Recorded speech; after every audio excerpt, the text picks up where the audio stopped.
It's that time again.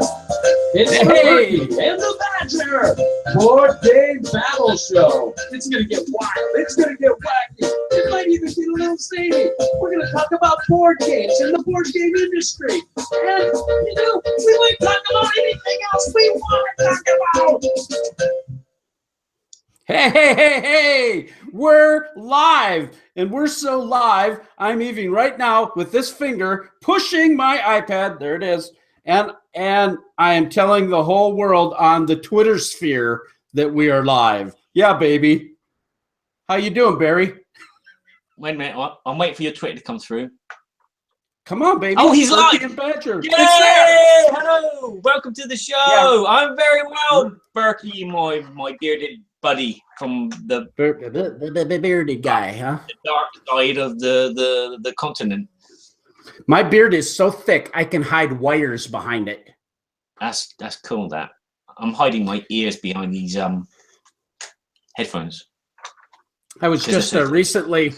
I know you were going to ask me what I've been up to, but I was just recently at my grandmother's funeral out in Minot, North Dakota, and a gentleman came up to me afterwards and he said, "You have the most amazing, luxurious beard." And did he touch your bum afterwards? No. I touched his. No. Don't go there. What are we doing here? Come on. Oh, dearie me. Oh, dearie me.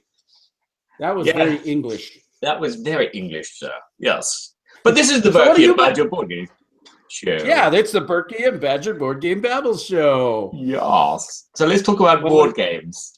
Yeah, let's do it. What have you been up to, by the way? Same old, same old.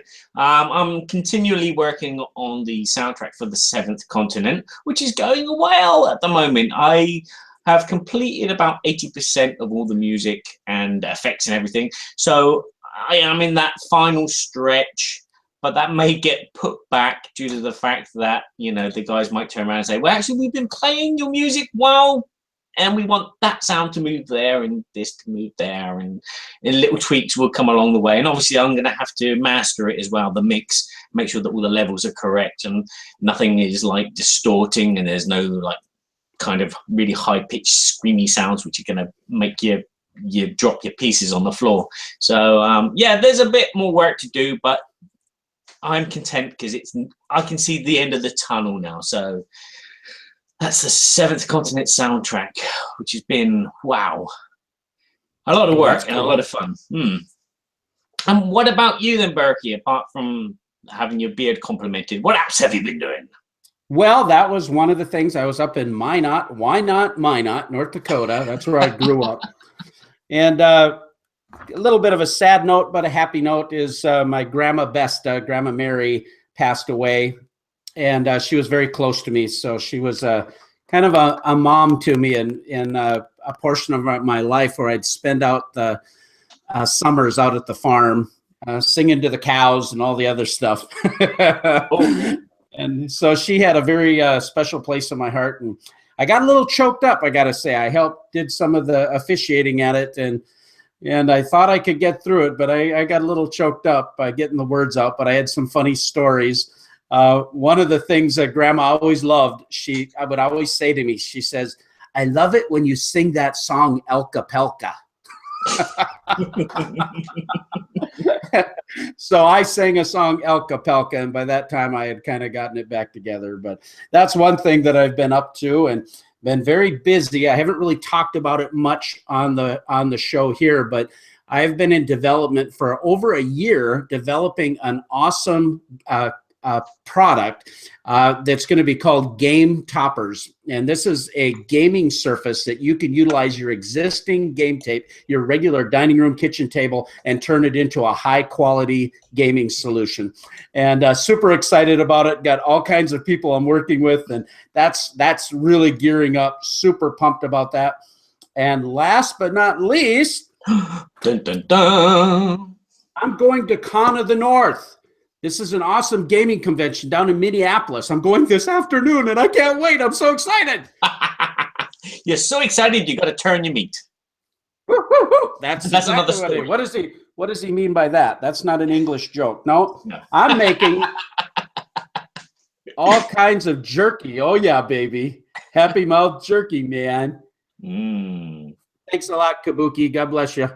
All right, look at this stuff. This is my Happy Mouth smoked jerky. It has brown sugar rub.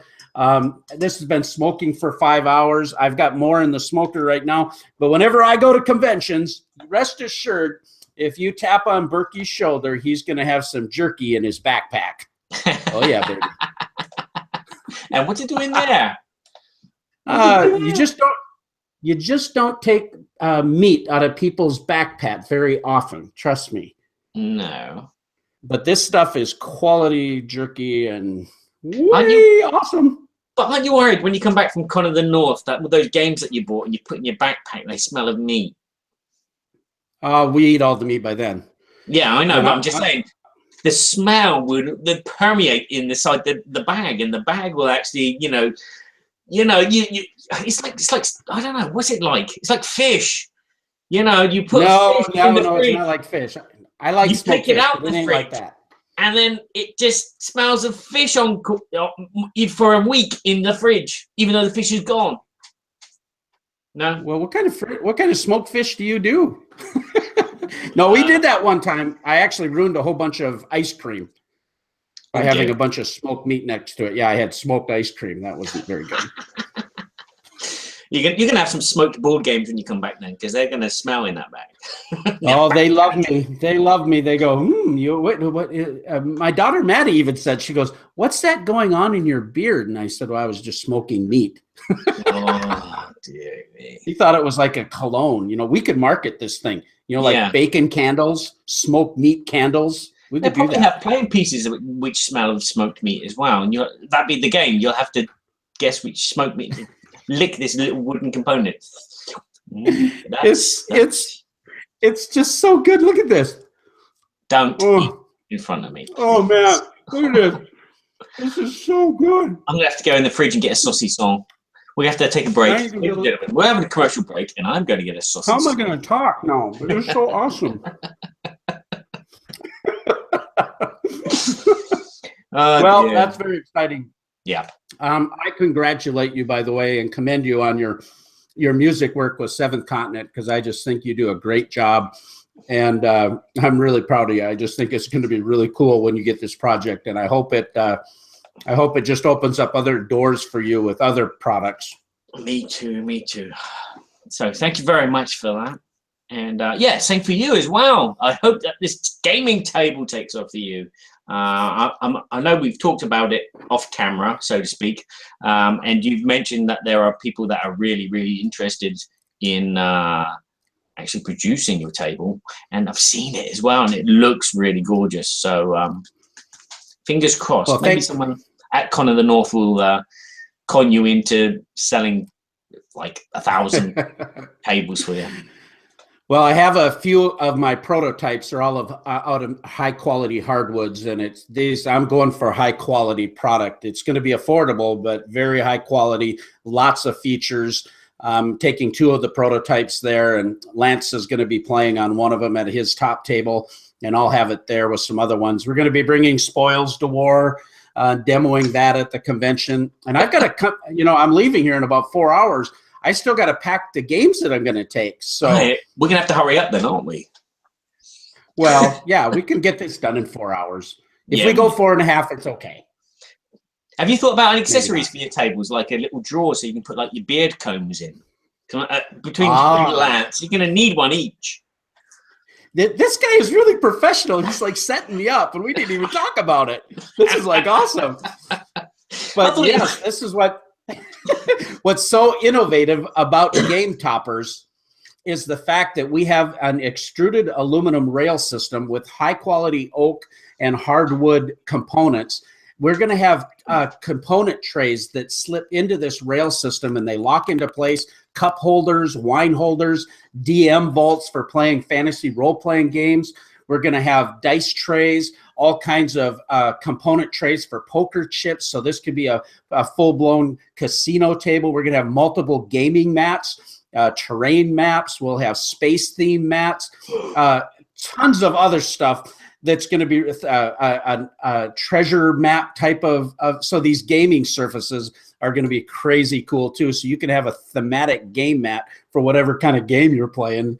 I don't know. I'm just so pumped about it. It's been a year and a half in the making, and we are most of it's going to be made in the United States. I'm working with a local manufacturer that's very high end. Making America #1. Gonna make it great again, right? No, we don't want to go there. Gonna make it It's gonna be huge. Believe me, luxurious, most luxurious. Right. No, yeah. Thanks for the little plug there. But anyway, it's an exciting part of my life right now. Yeah, it sounds it. So let's move on to something more exciting. Things that make us go, hmm? Things that make us go, hmm. Board game news. Berkey and Badger reflect on the current events that are happening in the board game industry. Some may be good, some may be bad, but there are all things that make us go, hmm.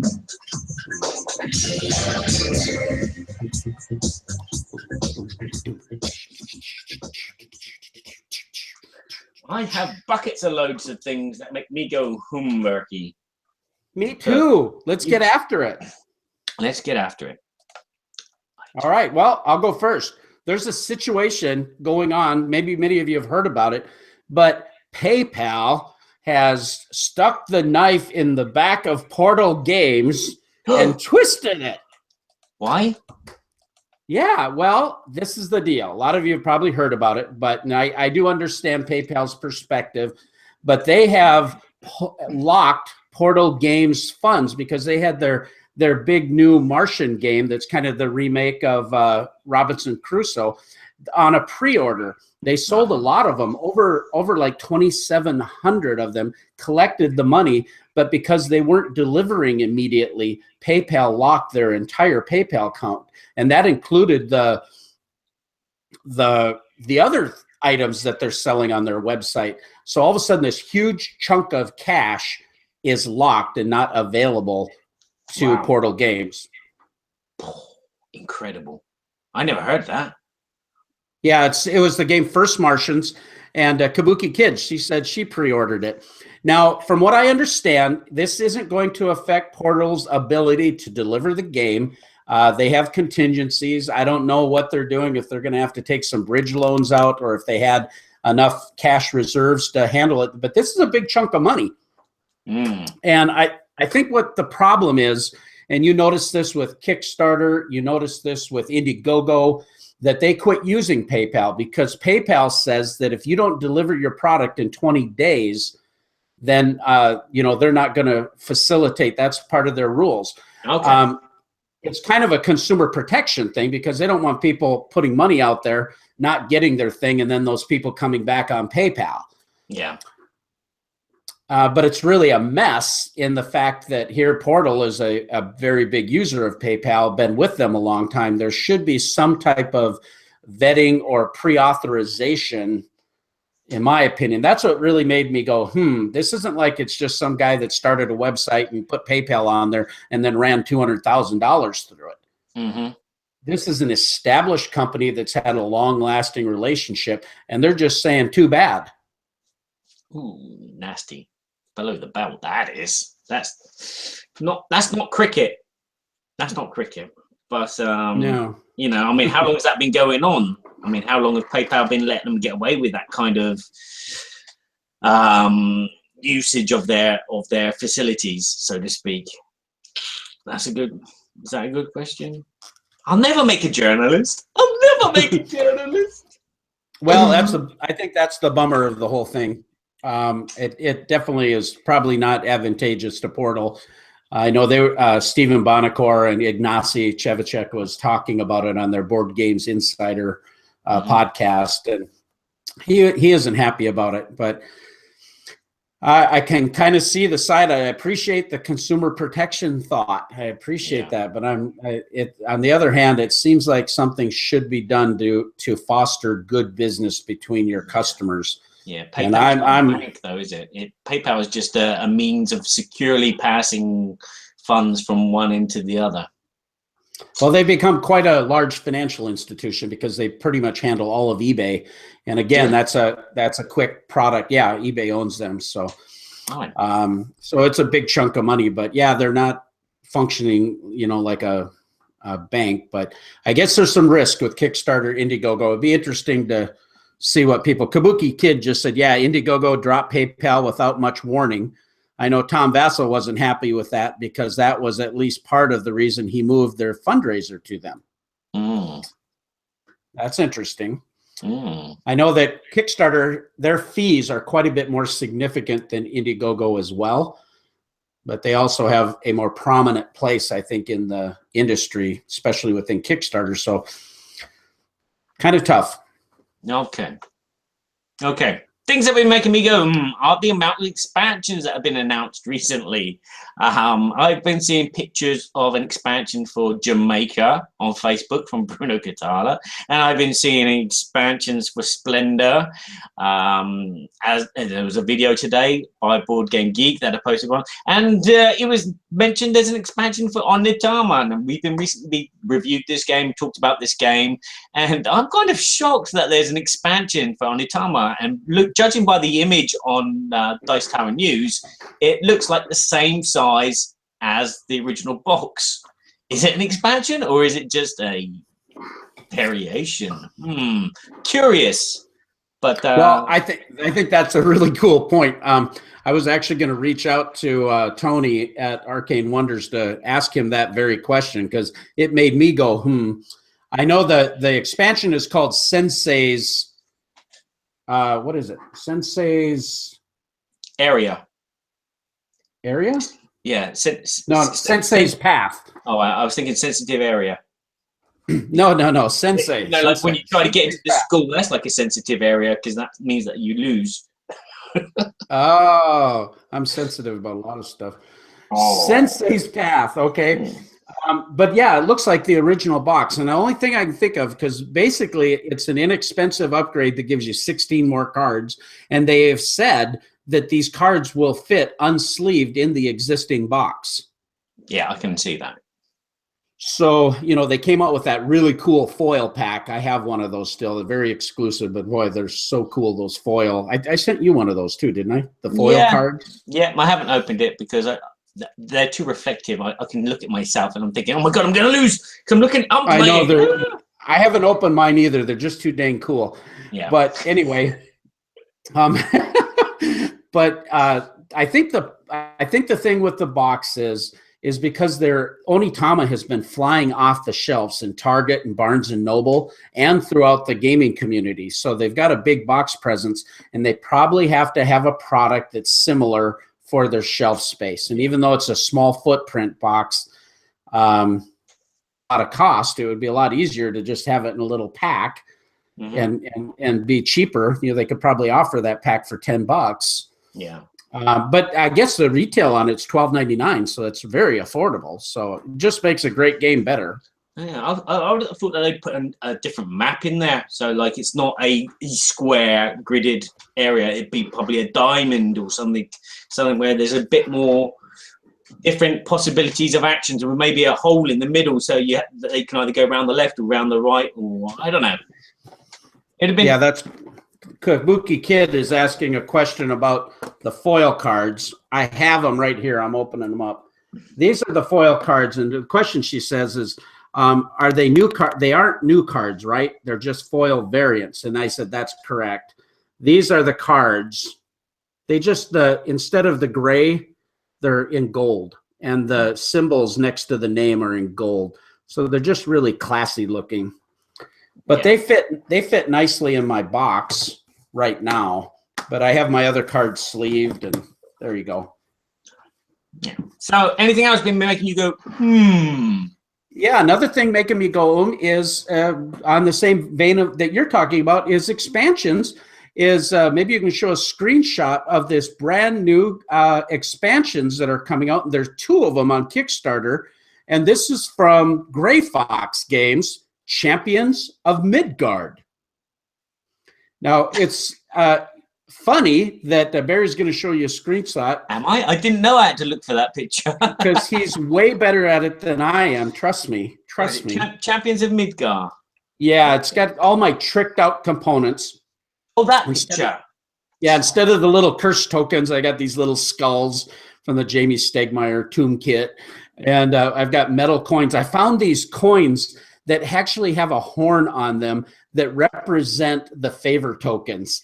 I couldn't believe it. I found them at Dice Tower Con in this box and got them all for like 50 cents a piece or something like that. But they're perfect. They're just like the favor tokens. Anyway, we were playing this the other night, and then I get the notification that the new Mountains expansion and the new Valhalla expansion is coming out.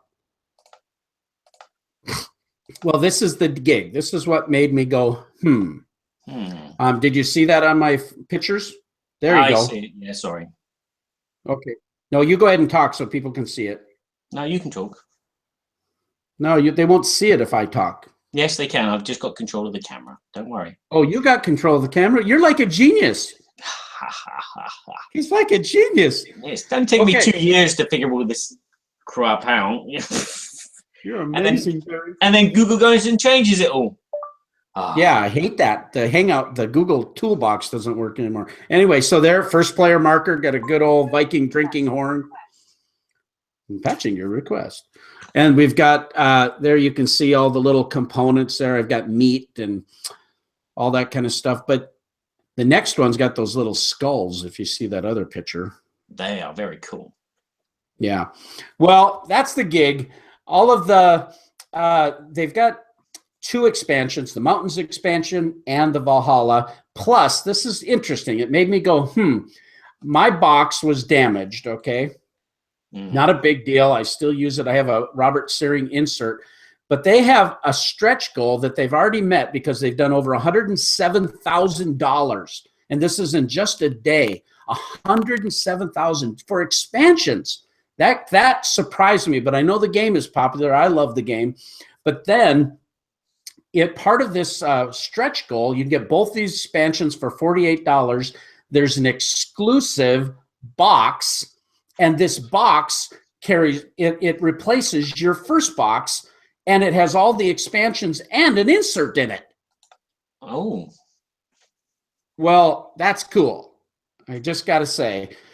Me likes me some inserts. Me likes me some insert here from Robert Searing. Me likes me some wood inserts from the other guys. And I especially like those Daedalus production stained ones. I just love those. Meeple Reality's got cool stuff, Broken Token, all that kind of stuff. But this is coming with its own. Yeah. Made me go, So what, you got something else making you go, Yeah, I just totally forgot because I just saw it about an hour ago on Paul Grogan's post. Another expansion is Codenames Disney. Oh, Disney. Yes, he mentions very quickly that it is going to tie in everything Pixar related, everything Marvel related, everything Star Wars related into a Codenames game. How? Wow. We don't know. But yeah, an image flashed up on Paul Grogan. That's Gaming Rules, who's a guy that's in the know. So yes, yeah, in the know. Yeah, that made me go. Yes, I know that. Yes, you know. Okay. A thing that made me laugh very loudly is the fact that PETA. P-E-T-A. Pita. Okay, pizza paper, smoked something or other. And they're the people that don't like us eating mice, right? No, they're the people that don't agree with hunting animals for their fur and other things like that. Yes. And they wrote to Games Workshop requesting that they remove the fur from their miniatures. And I am shocked. I am shocked. This goes back to, basic, history and life in general. It's like if they asked a BBC documentary team not to film a documentary about Neanderthal man because it uses animal fur, even though they wouldn't use real animal fur in the documentary. But the fact that they actually say that Neanderthal man hunted animals and used the fur to keep them warm, it's like, denying your own history. And the fact that it's a history. It's a fantastic history. Why can't a fantastic history creature wear fur? It's well, you can get in so much trouble talking about this because people have very strong feelings about all kinds of things. Yeah. I love animals. I have pets. I've had dogs, and I believe very firmly in, I love these animals, and we take very good care of them. But there are other things that are in a different category, and PETA just seems to be so extreme, in my opinion, about a lot of things. And if you don't like that opinion, I'm sorry, but that's why I feel about it. I mean, I agree with them, but there is a limit, that I think that we're going to see a lot of this even more in life. There's going to be these associations which set themselves up as for a good reason to be against something, but then they're going to get their popularity, and then they're just going to take it too far. I mean, yeah, I agree. Animals are the most wonderful. I always have this dream about the apocalypse, and that mankind just wipes itself out, and all that's left is the animals. And it'd be interesting to see cats rule the whole world. If cats rule the whole world, I don't care because I won't be here. Maybe they'll be cutting your lawn instead. Cats rules and dogs drool, right? Yeah, cats rules and dogs drool. But yeah, I'm all for animals. I don't like having pets because I believe that animals should be in the wild where they belong, and I enjoy my walks, and I enjoy listening to bird song, and I enjoy rabbits as well. The rabbits just not far away from you. Want to talk? I got to tell you something about birds, though. Okay, go on. Because no, I'm sorry. I love birds. We feed the birds. Okay, you don't know how much money I spend on the stinking birds. Okay, I mean, we got all the feeders out with all kinds of bird feed. I mean, we got millet. We've got the extra Niger seed. We've got the regular sunflower seed. So everybody's happy, okay? They come to the Berkey house. We're having a party. There's the bird seed is all over the place. And they eat all your jerky.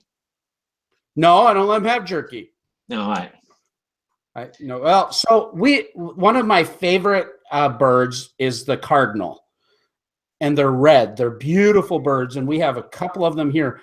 But they're incredibly territorial. Well, every morning now, this cardinal is bouncing off the window, and he won't stop because he sees his reflection, and he's all pissed off because he thinks someone's trying to take his mate, I guess. Well, he's beating his own head against his own wall. Oh, poor bit. Yeah, I can't stop him. I go over there and shoo him away, but he comes back and starts beating on the window. Now he's beating on the window upstairs. I think it's another one. They're just really territorial. Bless their hearts. But gosh. Dear me. There you have it. It's for the birds. Yeah, it's for the birds. Just imagine if man wasn't here. maybe red cardinals would rule the world. Yeah, that'd be nice.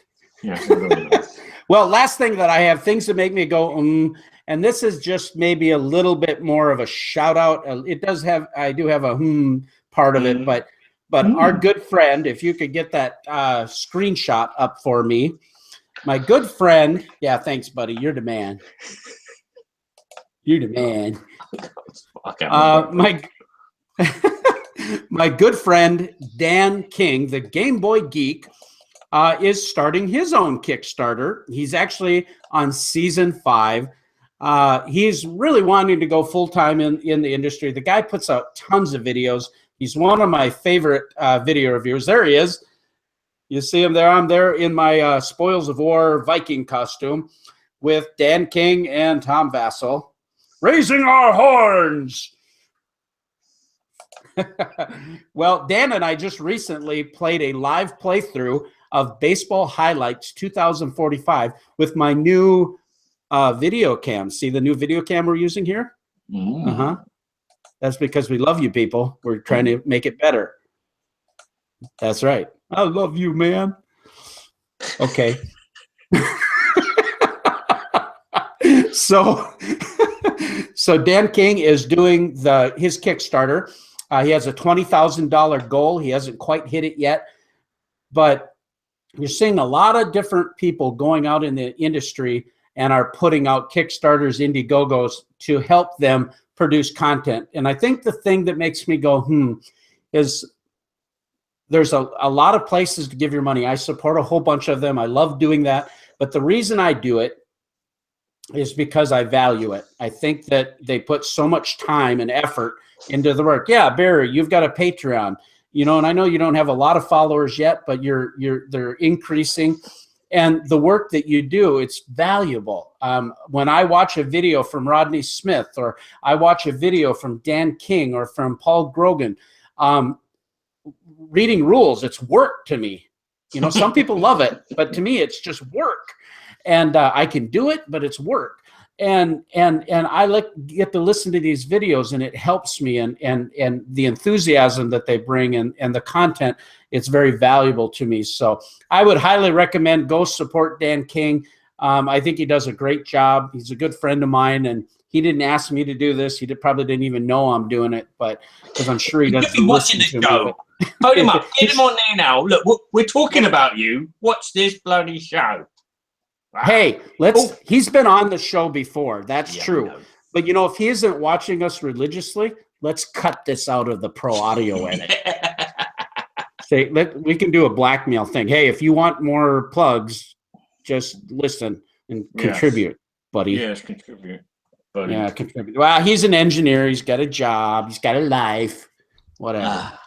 Okay, that's it for things that make us go, So we're going to go right into the good, the not so bad, and the ugly. The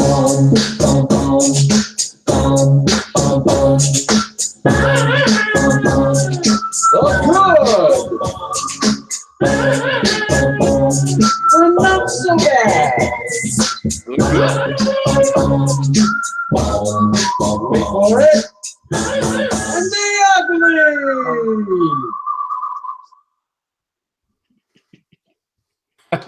The ugly. It's got old Jack Nicholson. You can't handle the truth. No. You like it when I'm behind the wall. Yeah. What's the other one? Go back to the other one. Oh. Come on, you got them all up there, dude. You busted my balls, sonny boy. Oh, Hey! At least I'm over here in America, not in France busting your balls, right? Yeah, that's true. Right, yeah. Okay, the good. See that big pile of the good? That's a great big pile of games, and that has to do with our topic, episode 37, Gamer Glut. Is there a glut of games? Are we all gluttons for games? Is there gamer gluttony? Yeah, this is a question that we're going to be trying to talk about. If you're watching this live on YouTube, write some comments at the end of the show, and we'll read them out. What do you think about gamer glut? What is our not so bad? Not so bad. Oh, it's got Leave It to Beaver. Oh, and what is old Wally saying? Hey, Beaver, you can't start Star Wars Destiny. You have too many games already. Never. Never. He's got a nasty smirk on his face. He's not listening to his elder brother, is he? I don't know. Is that his older brother? Yeah, that's Wally. I don't know. Wally and the Beav. Wally and the Beav. Come on. You aren't that young, are you? It's a program that probably existed only over in the Trump area of the world. Oh, I see. Yeah. I don't know that program. Oh boy, that's a classic. Pinky and the Brain. You got to go watch Leave It to Beaver, buddy. Okay, Leave It to Beaver. Leave it to Badger to go and So what is the good, the not so bad, and the ugly? It is. Clear your throat. What is? Let's start again. What is? What is it? What is the good, the bad, and the ugly? It's our first impressions segment, and in it we were going to describe a board game without telling the other person what board game it was, but we accidentally wrote on the script what board games we were going to talk about. Oh dear, we were going to make this into a bit of a more of a game show section. We were. Yeah, Yeah, I forgot about that. yeah, totally forgot about it. So we'll try it. I mean, I've seen the list of games, but I don't know which one's which. And actually, I'm gonna yeah.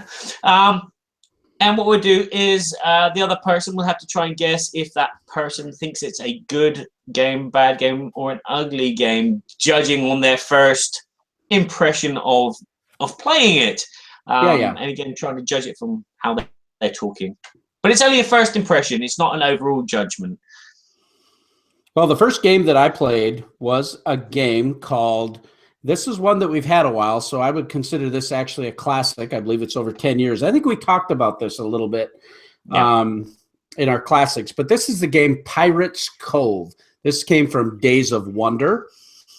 This is a game in which you have a little dial and you're programming where you're going to go with your ship. And it's going to play, I believe, over 12 rounds. And you're going to improve your crew, or you're going to improve your cannons, or you're going to improve your sails, which will give you initiative in battle. The cannons allows you to roll so many dice, but you can only roll as many dice as the lowest common denominator between your crew and your cannons. You also have a hull, and the hull can be destroyed.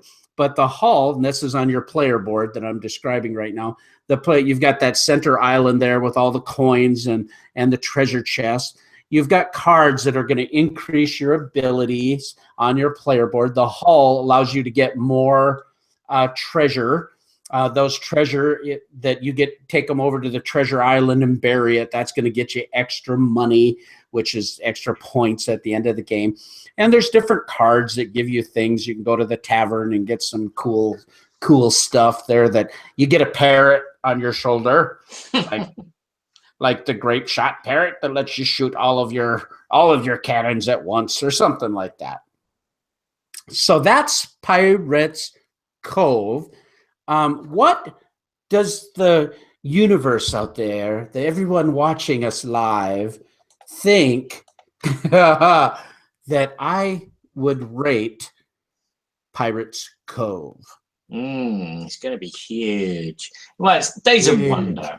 It's Days of Wonder, and they haven't kind of produced any bad games. So I would say that you'd think it's good because it looks like a family kind of pirate game where you're searching for treasure on an island, and you're against the other players somehow.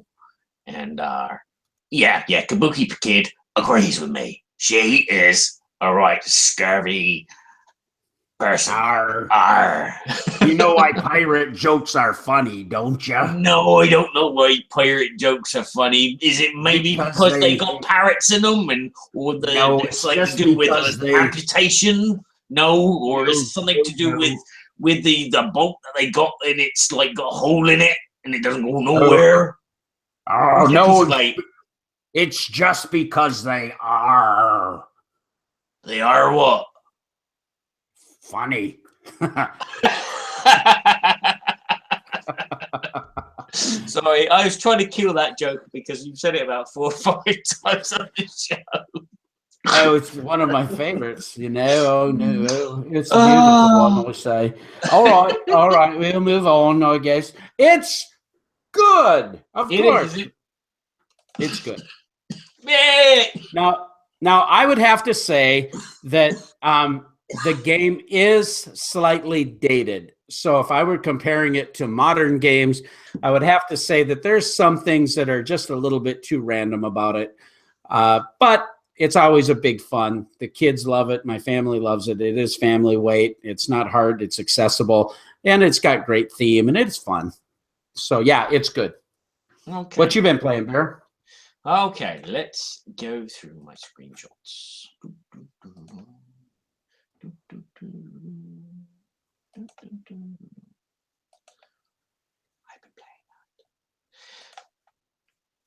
First up, I'm going to talk about a game called Congo, which is a 2 to 4 player miniatures game. Now, I'm not normally a miniatures person, but I had a chance to play this the weekend. It's one of those games where you have some minis and you have them on a table and you have like some not measuring strings, but it's a bit like X-Wing. They have like measuring little strips to move around. And basically it's in the Congo with kind of tribesmen and everything. And they each have a unit has like a card which has all their powers on it. So how much far they can move, what their attack dice are, attack at distance, attack at melee. And it was very simplistic in the way that the characters move around. You don't actually move each individual character. They are a unit as themselves. So you just take one of these tokens, you play it in front of one of them, you move that one character, and then all the other characters go exactly next to it. Very, very simple. It's very scenario based. It's not just a case of let's go and kill all the other guys. It is primarily a scenario based. We played a scenario where each tribe had a princess and the objective of the game was to capture the other princess. So it wasn't a case of like slaughter all the other opponents. You could go around the back and actually steal someone. It's very simple movement, very simple placement, very simple combat. There were some elements involved as well in the game which kind of give it a lot more depth, like there were these sections, and whenever a character moved onto this section where there's like lots of trees, they would have a random event, and this would be done with a dice and a table, and you'd read out the event. And there was one event where a rhinoceros went on a charge, and it was me that caused the event, and so I could choose where this rhinoceros went, and so like I trampled on some of the opponent's tribesmen. So there's lots of different events. There's lots of different ways of avoiding damage as well. There's some stress-taking tokens. Wow, stress-taking tokens. Which STT. Will then... Yeah, STT. Yeah, that old habit. I must stop taking that STT. So, in a nutshell, that's it. A minis game. Is it? Does it have a story-based scenario too that you kind of read through each time, or is it? Yes, the game stories just evolve. Really, really, it has a big kind of like role-playing book that comes along with it. As I said, it has all the tables in for the random events, and all the missions are in there as well. And again, you can create your own armies. You can choose your units, so to speak, and again, you can make them smaller or bigger.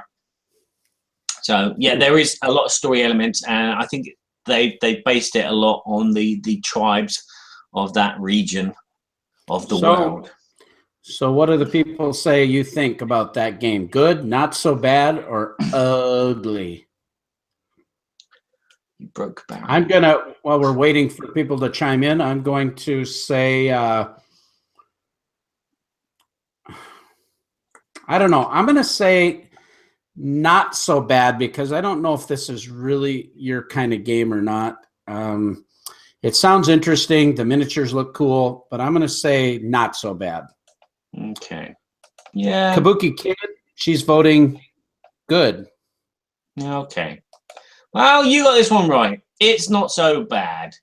It's a minis game, and there gets a point in the game where you have all your forces depleted so far that it makes it really hard to do any actions or do any successful events.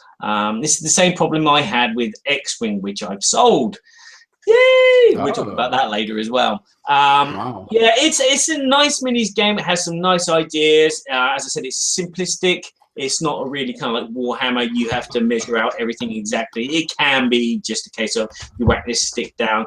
The rules are very quick and easy to pick up. It was very enjoyable, but I will stick with Hero Escape, which is the same thing, but I just believe it feels better, it feels faster, it looks prettier. Well, it doesn't look as pretty because they had everything. They built all the trees and everything, and I played on a really nice big table. It's gorgeous. Yeah, it sounds kind of cool, actually. Yeah. Well, I've been playing another game that I first played this my initial play was when the Fantasy Flight Game Center opened up in Minneapolis. We went for the grand opening. My son and I, my good friend Barry and his son Trevor, and we went down there and we played Mice and Mystics. It was our first play.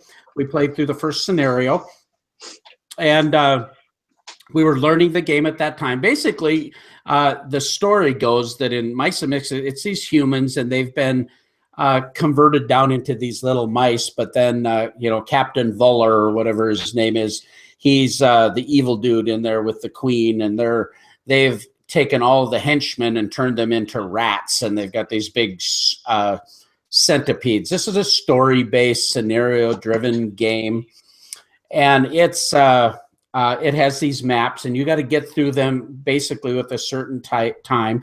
And all of you are different characters, okay? And you've got different abilities. You got a healer. You've got the, Colin. I think that's who I was. He's kind of a leader guy, warrior. And then there's I forget the other guys. Was it Tildo's the healer? And these other characters that are in the game, they all have a little different ability. And they're going through, and you're working together to defeat the monsters. You got to get through this thing and try to get to the next place so you can move on. So that's basically Mice and Mystics by Plat Hat Games, now Asmodee North America. What do you think I think about that? So how many missions did you play, and what mission did you play? We did the first one again. Oh, again? 2 years later, I didn't remember it hardly at all. Okay. Right, so you did the first mission, which is kind of tame, quite easy to get into. And who did you play with? We played Your with, friends. I played my friends Barry and another engineer from Ottertail. Okay. It was actually his game. I think you might have thought it was good with the company that you played it with.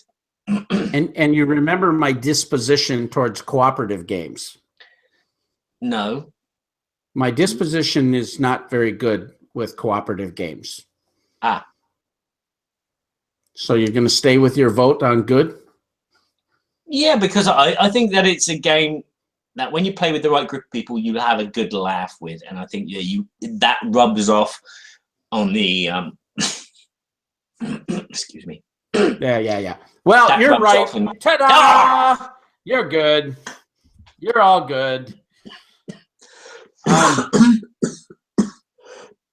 Excuse me. No problem. You're getting well there, buddy. I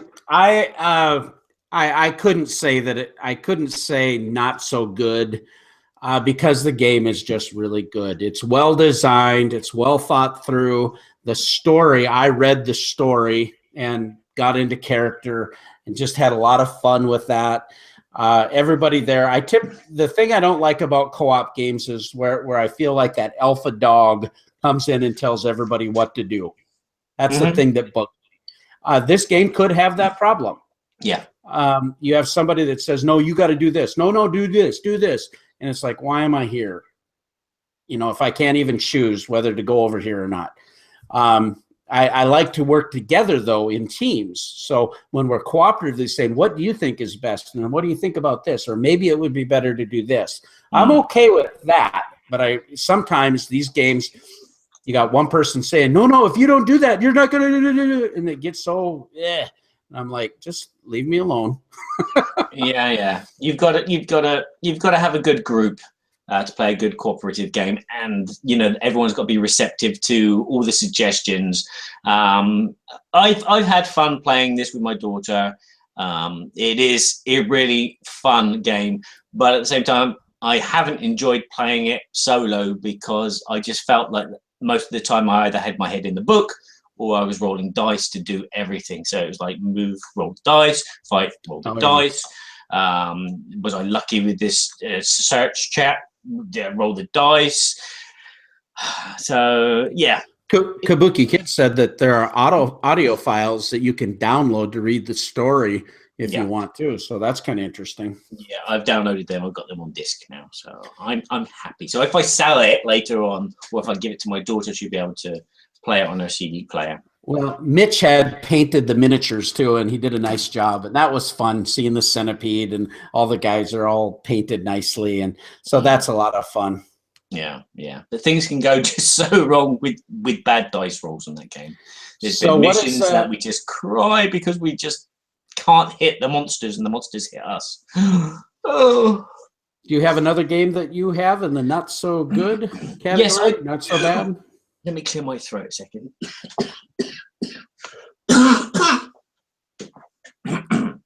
Sorry about this. Oh. Okay, I have one more game, but it's not on the list, so you don't know what it is. Oh, yeah. It's a game that I played the other day. It's a 2-player only game where one player controls a bunch of peasants. And inside these peasants, there are 3 assassins who are trying to assassinate the king, which is played by the other player. And the object of the game for the king is to move his king with his guards from one side of a board to the other side of the board without the king being killed. The game is back and forth, where you'll turn a card over, and on that card it will say how many peasants can move and how many knights and how many spaces can the king move. And also some of these cards say that the guards can actually arrest a peasant. So you turn a card over, the king will move his knights and his king, and then the peasant will move some peasants, and if he wants to, he can reveal an assassin, which one of these peasants is an assassin to kill the king. So, can you guess the game? And well, it almost, if I like it. If you were changing the names, the descriptors, it almost sounds like Onitama. It almost sounds like Onitama, but most abstract games do sound like Onitama. Kabuki says, "Is this an abstract game on a grid?" It doesn't look abstract. It's got some standees. Standees? Yeah, it's got some standees. So all the peasants are distinct and different looking. There's like a farmer. There's like I hate standees. A lady of the night. What? Yeah, and then there's a vegetable seller, and there's a guy with a pitchfork and everything. And the guy that controls the peasants will have a deck of cards which has an image of each of these individual standees, and he will take 3 of those cards at the beginning of the game to be his assassins. And they all have a little bit different ability then, or no? They're all the same. It all works on same. just a movement point. Well, normally you're not a big abstract guy, so I'm just gonna. I know you like Onitama though in the right settings. So this sounds like it's just like an evolved version of Onitama, but I'm gonna say not so bad. You're gonna say not so bad. Can you guess the game as well? I don't know. All the King's Men. All the King's Men. Close. It's actually called King and Assassins. This is originally by Galactica, but it's published here by Rune Editions. Lucas Wozenak. Yeah. Very good game. I like this game. It is my kind of. It's an abstract at its heart, but the board and the standees don't make it look like an abstract. What does the board look like? Show us. I don't think there's a picture. Yeah, there is. You can yes, do there it. is. Yes, there is. Yeah, there we go. We're on the Board Game Geek. There you go. You have rooftops, so characters can jump down from rooftops, and characters can climb up onto rooftops. The board is double-sided, so there's 2 different kind of like villages basically, and they have different starting points and finishing points for the king to get to. Very easy to understand, very quick to play. You'll play it in about 15 to 30 minutes. And it's very, very, very hard for the king to survive. We both played as the king during our night session, and the king got killed both times. But it was a very, very enjoyable, light 2-player game. I really liked it and look forward to playing it again with maybe my daughter or my wife. So wow, that looks awesome. That actually looks really good. It is good. Well, that's our good, the not so bad, and the ugly. And before I go to check on my meat and my beef jerky, let's say it that way. Yes, check on my beef jerky. I got to go flip it and make it all happy and then come back. But before I do that, we have a sponsor of the show. The Berkey and Badger Show is sponsored graciously by Arcane Wonders. And we're so thankful for Arcane Wonders helping us out in that regard. They are the makers and publishers of the Dice Tower Essential line of games. They have some smash hits with Sheriff of Nottingham. Onitama, like we were just talking about, is just doing fantastic. And now the new Sensei's Path will be released. In addition to that, they have Speechless, and they have, of course, Royals, and is doing very well. So great games, but these are games that are endorsed by Tom Vassell of the Dice Tower that he believes are essential to someone's collection. They just made an announcement alongside the Onitama announcement of a brand new game that's coming out. Oh, this is It's Q-Berry game Viral. Q-Berry. Yeah, Q-Berry. Q-Berry. Q-Ball. There it is, Viral. This is a worker placement game. I'm going to read it to you here. Arcane Wonders has partnered with Mesa Board Games to release the English language version of Viral, designed by Antonio Souza, Laura, and Gil O'Dre. Viral is a 2 to 5 player area control game where players compete to infect and control organs in the body. As Brian Pope, president of Arcane Wonders, has said, when Tom brought us a Viral to us to play, we fell in love with it immediately. It has a fresh, original, and clever theme, a territorial control game set inside the human body. The gameplay is simple and streamlined, yet it has lots of great tactical decisions and different choices. The game has a lot of flavor and personality with great player interaction. My favorite part is the mutation cards. They allow you to mutate your viruses, changing how they behave and develop your strategy. Yeah, it looks pretty cool. I actually saw the prototype of this when I was at BGG Con. I made a comment on it on our guild and on my Facebook pages, and people are saying, well, I wonder how Berkey's going to look in green. You can actually wear a suit with all your interior organs on the outside, I think, maybe. Well, that could work. I just want to be a kidney. I can just dress up in a big kidney. And process all the alcohol all day. Yeah, that'd be a good idea. That would. Yeah, or there, get out of my liver, Kabuki says. Or I could, if you only had a heart, a brain, the knife. The knife? The knife. What, the bread knife? Oh. What'd you go and do that for? I wouldn't bite him. I just need courage.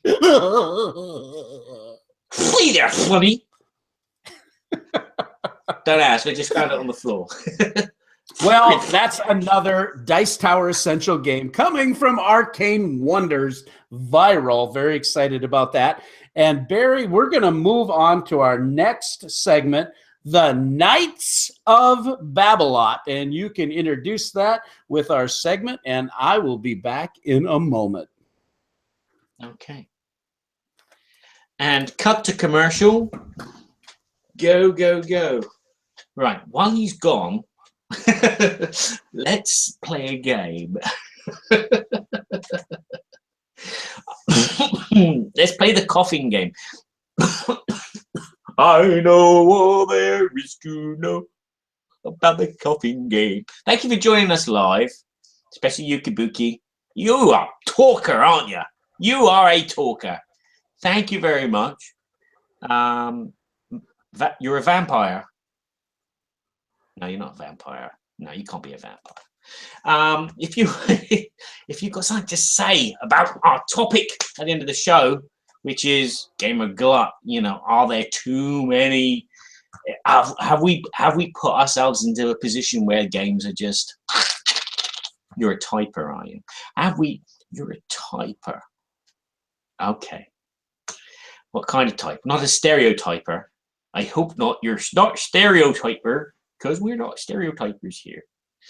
So yeah, if you want to talk about Game of Glut, and you know, has the market been saturated so much that we can't sell on our games to the next group of people? I keep looking over here, but I'm looking over there.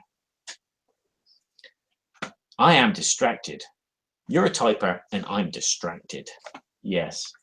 Okay, I'll do the music and cue the graphic, and then talk a bit about the Babblelot. And now it's time for the Bab. And that is not what it's supposed to do.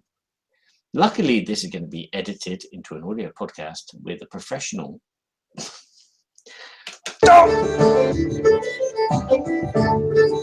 Welcome, welcome to the kingdom of Babblelot.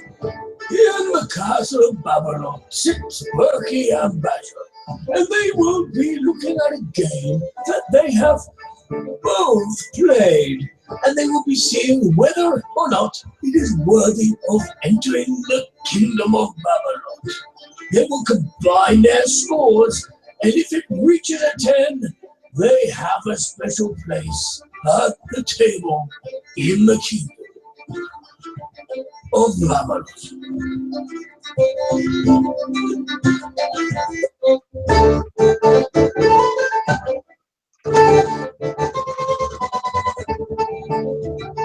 Oh yeah. Yeah. So Kabuki says she feels like the hobby is booming, so there seems to always be enough people to buy stuff, even the old out-of-date stuff. We'll save that for the end. But right now, it is the Knights of Babylon. This is where the king and I will talk about a game, and this game is going to be called Adrenaline. The Adrenaline is by CGE, which is Czech Games Edition, and it is a approach of a first-person shooter style of game for board games, in which players are going to be shooting each other. In this section, Berkey and I will talk about the game, explain the rules a bit, go into our personal feelings about how we played the game, and then we're going to be rating it either a score of not 0, 5 to 1. 5 is an absolute love. We must have this game in our collection and play it all the time. 4 is very good. Want it in the collection and wouldn't mind playing it as much as possible. 3 is it is a good game, and we'll play it occasionally, but not a must-have. 2 is it has some problems, not excited about playing it again, and probably wouldn't own it. And a 1 is I hate it. I need to throw it off the parapets into the moat of Babblelot here. And hopefully that will do it until its meat has been turned. Then afterwards, what we do is we combine our 2 scores together to see how far it gets into the kingdom of Babblelot. If it gets a 10, it gets right up the top at the round table. If it gets a 2, it's not even on the map. Now you have to excuse me because I've got a cough coming and it's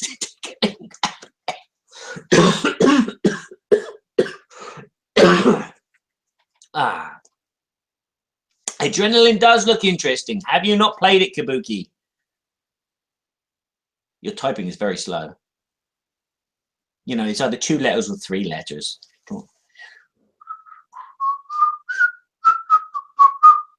Berkey's turning his meat again. It's a jerky. By the way, vamp is just a musical term from jazz to keep filling time with the same passage a few times. Okay.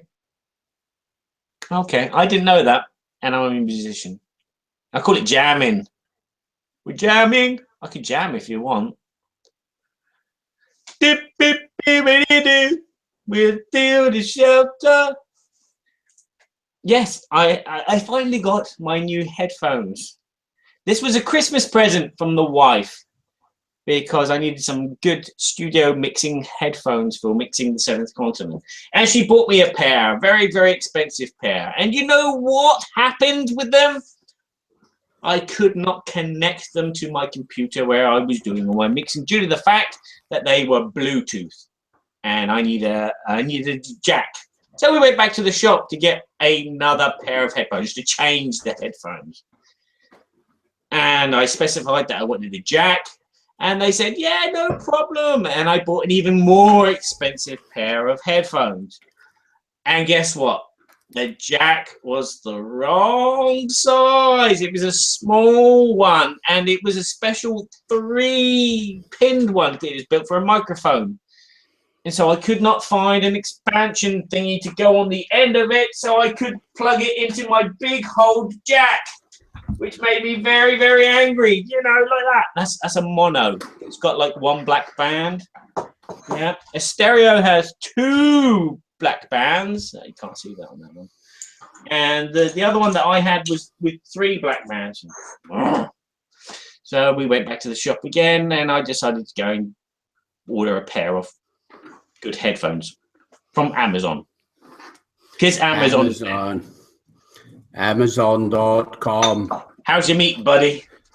Oh, it's so good. Oh, I flipped it and turned it and rotated it. I need a cookie now. It's so good. I need a cookie. Okay, I've done the introduction. I've talked about the weather. Awesome. Yeah, I prefer headphones with jacks as well over Bluetooth because. Well, I'm so sorry to take you off track, but so have you started to go into our Knights of Babblelot segment with the game featured Adrenaline? Yeah, I've done that bit. Tell us about Adrenaline. Tell you about Adrenaline. Adrenaline is a game for 3 to 5 players, and each player plays a figurine which is put into this arena. This arena consists of a number of spaces, not a great number of spaces, but it's probably about 10 to 14 spaces, rooms in this arena, depending on the number of players. And there are some 3 spawn points where characters will spawn from, and then there are all these other rooms where these other things will spawn. The spawn points will also spawn weapons, which you will have 3 of in each spawn point, which you can choose from. All the other rooms will have ammo tiles, which will have ammo or bonus cards that you can collect. Each player will have a set amount of ammo to start with.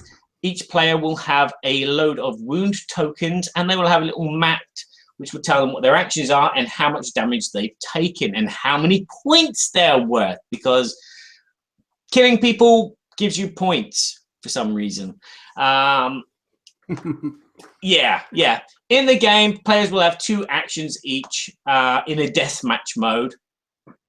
You will spawn from one of these 3 spawn points by choice of taking some cards and choosing which color card you want.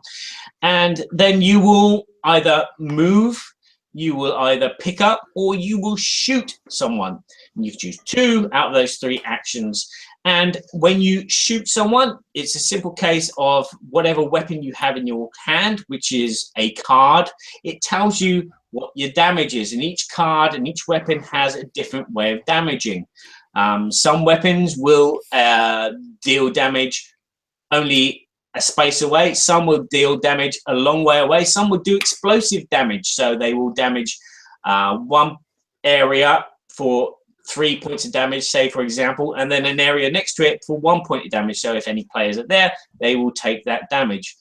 If you take damage from a player, you are actually given damage tokens from that player, little blood droplets, which you will place on this track. Once this track is filled up, you are dead. And what will happen is you will count how many blood droplets you've got from each player, and the player that's giving you the most blood drops will get most points from you. This will remove a skull from the main board, which is a timer mechanism, which you'll put over your biggest high score. Because what will happen is you'll have these scores in front of you, which are your value points, and you'll cover over the first one, which means that you won't be worth the biggest value next time you die. You'll be worth a smaller value, which makes you less of a target to be shot at. And this game keeps going on until all these skulls are removed from the mat. Once it's removed, game over. It's the player that scored the most points from doing the most damage and killing the most players that is the winner. And what the timing mechanism of the game is basically played over 8 rounds. However, they recommend that the first gameplay that you just do 5. Yeah, so you play with 5 skulls instead of 8. So one of the things that I think is interesting when you talked about in playing in the base mode, they also have 2 other modes of play. You can play in the domination mode, where you're dominating, and if you actually control the spawn areas at the end of the turn and or tag it with a shot, that allows you to dominate that, and that also will be end game scoring. In addition to that, they have the turret mode where these spawn areas can actually shoot. I have not played with either of those scenarios. However, it's knowing the game at the point that I do now, I think both of those could be really fun, extra variability type of gameplays. So what kind of things did you like about the game then, Berkey? Well, I thought it was really interesting that really what's happening is we are taking, I would consider this a hybrid type of game, because you're taking that first-person shooter type of video game and you're nailing it into a board game. So thematically, this feels very much like that. I've not seen that in any other board game where I felt it like this one. I'm not a big video game player. You know, back in the day, I'd play Wallenstein and all of those type of games, and Doom and different ones, and you're running through the corridors, all that. This gave me that feel. But what I liked about it, it's mixing Euro mechanics. Because the thing that's really important is at the end of your turn, these little resource tiles are going to flip over. And these resource tiles, there's yellow and red and blue cubes, but there's also these power-up cards that you can get. I found that the way those get placed, and that you have to manage basically which room you're going to go. Wolfenstein, you're right, Kabuki Kid. Wallenstein. Wallenstein, the video game. Yay! Cubes in the tower. Left mouse button. That's way too funny. Yeah, that's the 8-bit in me, right? Yeah. Okay. So, but I love the fact that you have to manage it. You can only get 3 of each of these kinds. So 3 yellow, 3 red, 3 blue. If you have more than that, so you have to be really careful, because you have to expend these resources to shoot your weapons. There are times that you might be able to shoot twice as your 2 actions if you have enough resources. Well, that makes you have to think about, where am I spatially on the board based on the current resources that are available?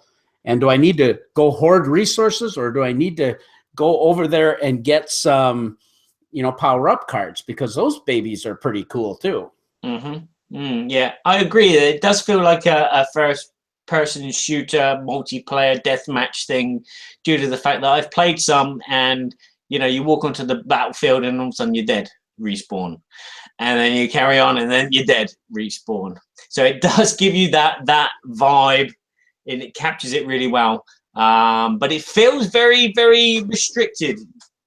Maybe it's the board size, maybe it's the player counts that I played at, but it felt very, very restricted. It kind of reminds me of that, it's like, what is that show, Space Station Zebra?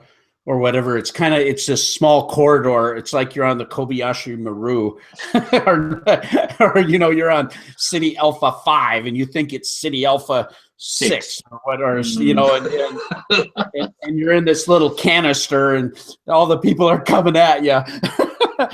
Because the board is fairly limited.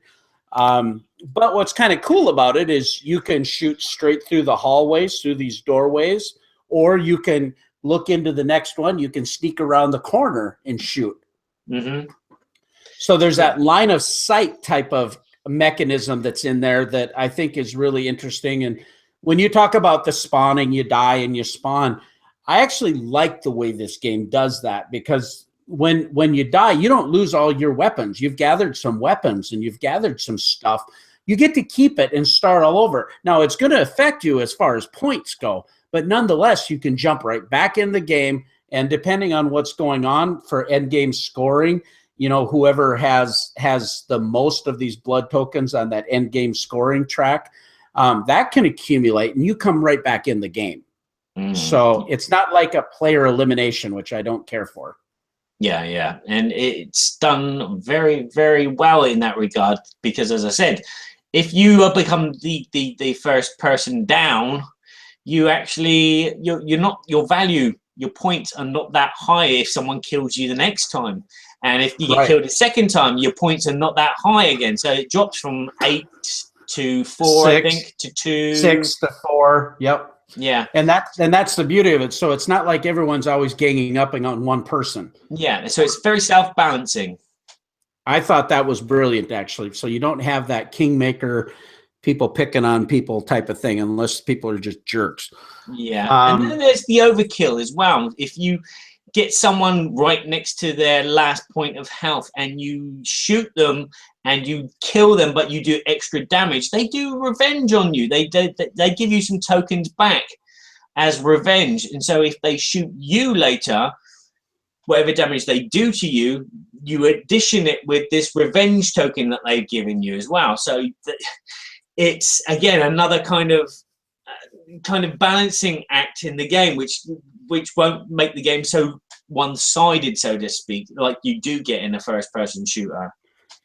And what I think is kind of cool, you know, the name of the game is Adrenaline. After you have 3 hit tokens on you, all of a sudden you go into that next category where you can move before you shoot. It doesn't sound like a big deal, but if you do that, I mean, all of a sudden you've got extra, just that little bit of movement that might allow you to shoot those 2 guys. I had the flamethrower as one of my weapons. We got to talk about weapons, but this flamethrower, you could shoot into 2 straight line and you knock them both and get a hit on them. And I loved that flamethrower thing. I mean, I could go down to its primary use or its secondary use. The problem with the secondary, it's way better, but you have to expend more resources to fire it. So like on the flamethrower, for instance, I think you had to have 2 yellow cubes.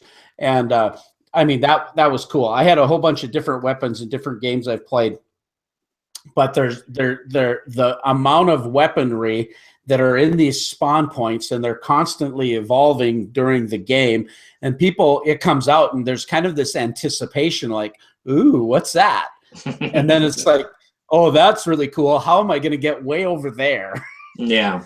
I hope I have a power-up card that'll allow me to transport. That's the coolest. I love that with the flamethrower and the transport card. Yeah. Transport all the way over to the other side of the canisters and shoot through there and knock all 3 of you out. Yeah. There's some pretty cool moves that you can pull off very simply as well. The shooting mechanism is very simple. On the cards, it tells you basically how much damage each character takes. If it says that any character is 3 spaces away, take 2 blood drops. It's all right. It's all not logos. Iconography. And it's very, very, very simple to understand. And once you use the weapon, it's empty. So you place the card down in front of you. And if you need to reload it, you just wait for the end of your turn where you can reload it if you have the ammo, which corresponds with what's marked on the card. Very, very simple system of, you know, getting your weapon, using it, and then filling it back up with ammo ready for the next time to shoot someone. Well, if I can point this out real quick, this here is the weapons manual. Can you see that okay? A little glare, sorry. And what's really great, this is a separate insert, and I know my glare is bad here. I'm trying to see that. But you can see that each one of the cards, iconography and description, are really nicely laid out. And I didn't actually look. I wonder if Paul Grogan had something to do with the rules. I'm assuming it was being it's Czech Games. Yeah, he did. He wrote the rules. The guy just blows me away. I just think he's so smart, and he he just cares. He really cares deeply about whatever he does, whether it's his videos, his podcast, which I wish was back on the air right now. I know he's taking a little hiatus, but he just does a great job, and it's reflected in these because you can quickly access the information. If I was, it might be helpful to make a few extra copies of these because some of these power-up cards are so cool, and I'm not a big fan of heavy text on cards because my reading comprehension, it's fine, but it's slow. I don't know if that's old man or what that is, but when they have too much and these quick icons, they're quick to grab a hold of. Okay, I know what that means. Play the game. Yeah. Talking about the rule book. Rule book is very well written, I would agree, but I don't like the style. It's a bit too garish. There's garish? What does that mean? Oh, it's like glam rock. It's very glam rock? The colors are, well, the palette colors are a bit. They're like, bam! Look at me! Wow! Zoom! Poof! Pow! Batman kind of.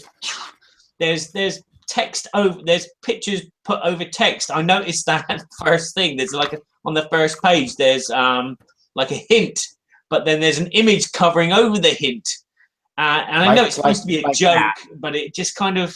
I just found that the rule book, although thematic in the fact that it's like wow, boom, bah, poo, bah, I just didn't make it fun for me to read. It made it a bit annoying. Really? Yeah. Well, I would have to. But you didn't read the rule book, did you? Well, I did actually, not very often, but I hate reading rule books, to be honest. I do it fine. I just don't enjoy it. It's always worked to me. But I did read this. I liked it. I will defer to you. You're much more scholarly when it comes to the amount of games you've reviewed and how you like to process rules. But for me, it was really easy to read. It had a lot of great graphics showing everything. I particularly liked the setup.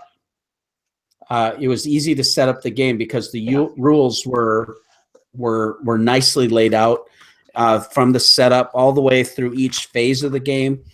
There wasn't too many rule clarifications that we had. There was a couple times we had to stop and talk about a couple things. Everything's clear in there, isn't it? Everything's. I thought it was. We screwed up on the first play where we didn't do that adrenaline move after you had 3. Damage. But I liked the rules. I thought they were really beautiful, actually. I thought the artwork was great. The text, yeah, baby. I could read it. This wasn't Portal Games text. I like Portal Games, but man, their text is so small. I agree with Tony McCree from Rolling Dice and Taking Names. Please just make the text bigger than font size 6. Yeah. There's some nice minis in the game. They're not the greatest minis, but they're pretty good. They do their job. I thought the miniatures were cool. I think they should be painted. They're fine because they each give you a nice coloration to differentiate the thing. But I mean, they're kind of interesting. The smiley guy robot, it's got a smiley face. That kind of just feels weird to me. And it's right on the cover of the box. Yeah. So I don't know why that. It's like Thomas the Tank Engine. Yeah, exactly. Yeah, it's like, I think I can. It's like a baby face drawn on an old man or something like that. One of those kind of disjointed. That was the only thing that threw me off about the artwork. I really enjoyed it. The blood tokens. Yeah, they're good. The tile quality is nice and thick. The card quality is good. It's kind of got that linen-y finish. I thought the production value was really great. And I haven't seen a game that took this video game thing and made it into a board game that did it as well as this. Well, there was that game by MB Games called Pac-Man. That was pretty good. That felt like you were playing Pac-Man. Seriously. Really? But I did play that when I was about 10 years old, and it did feel like I was playing Pac-Man. The board game was like, Yeah, the Pac-Man, which is a big yellow thing, and you sit it on the marble and it would eat it. It was The chat, it says the robot is like out of Paranoia RPG. Well, I haven't played that, but maybe that's where there's probably some kind of reference, obviously, to it. But yeah. So overall, I felt that the components were great. The graphic design was good. The rule book was good. Did you have any other comments about components or production value? No, it's perfect. Everything about it is really, really good. I don't have any problems, which is going to kind of affect my overall result because I'm in two minds about this game. As a reviewer, I have one score, but as a player, I have another score. I think one of the things, and we can talk about this now, I think we can go into our rating of the game, but I think, and I could be wrong, but I think this game is going to appeal to a certain type of gamer. Mm-hmm. I know when I tried to get it to the table with several different game opportunities, I had a little bit of a hard time getting people to embrace the thought of playing it. Yeah. It was like it looked cool, but they were like, eh. And I'm not sure why that was, because I was really excited to play it. But I had played a demo of it with Paul Grogan at Origins last year. And it was a prototype at that point, but I just thought it was so cool. I hadn't seen anything. So in my mind, almost from a standpoint of innovation, because it's a first-person shooter Euro, to me, that just seemed really innovative to me. Yeah, again, I've had trouble getting to the table. I've taken it to game night, and people look at it and go, "Oh, what's this?" And I tell them it's first-person shoot 'em up, and they go, "Oh, let's just play a cube pushing vegetable collecting game instead." And it's like, okay, right, okay, yeah, fine, all right. You really don't want to play this? It's quick, it's easy. No, I'd rather play Tuckers on Amazon or something like that. I'm going to take it to Con of the North because I just think we might get somebody that is willing to give it a shot. And our whole game group had fun with it. They did. All right, let's go right into our review, our rating system of it. That how mouth movement was not "shut up, Berkey." That was Pac-Man. Oh, waka waka waka waka. Waka waka. No, but I think we're right there. We are right there. Let's have you explained our joint score and our scores already, right? Yes. Who do you think I am? You're awesome. Okay, a 5. We absolutely love this thing. We must own it. Play it whenever possible. 4, very good. Want in the collection. Love to play it numerous times, just not a 5. A good game is a 3. We'll play occasionally, but not a must-have. 2, some problems with it. Not excited to play it. 1, we hate it. Throw it off the roof, burn it, throw it in the smoker with the jerky. No, that'd make my jerky not taste good. Plastic, you know. Yeah. No, don't do that. No, don't do that. Don't do that. All right, who wants to go first? Yeah, I'll go. I'll be Mr. Negative. This game is unique and really it is perfect. It's been perfectly constructed. It works on so many levels. Its theme, its mechanics, simpleness of play, the quickness of play, the intricate, clever ideas, like, as you said, the adrenaline. The more damage you take, the more adrenaline that pumps through your body, which means that your actions get augmented a little bit. So you don't actually just move 3 spaces, you can move 4 spaces, or you can move 2 spaces and shoot. And then there's the self-balancing point value system. Everything about this game just screams greatness, but I've had some bad experiences playing this game. I played it, 5-player game, with 3 friends and my daughter won. I can't explain how it happened. It's really strange. She it kind of threw a spanner in the works for the first game, if you know what I mean. It's just like, okay, she was the target at the beginning of the game. She got shot and died first, which made her a lesser of a target. And then what happened afterwards? How come everybody just changed their playing style? And I kind of got disheartened as well. There was times when I was like shooting people and not doing much damage, or they were able to teleport away before I was able to shoot them. So I don't know. Maybe it's just the first player shooter in me, which gets frustrated at games like that, where you die and you have to respawn and start again, but not really start again.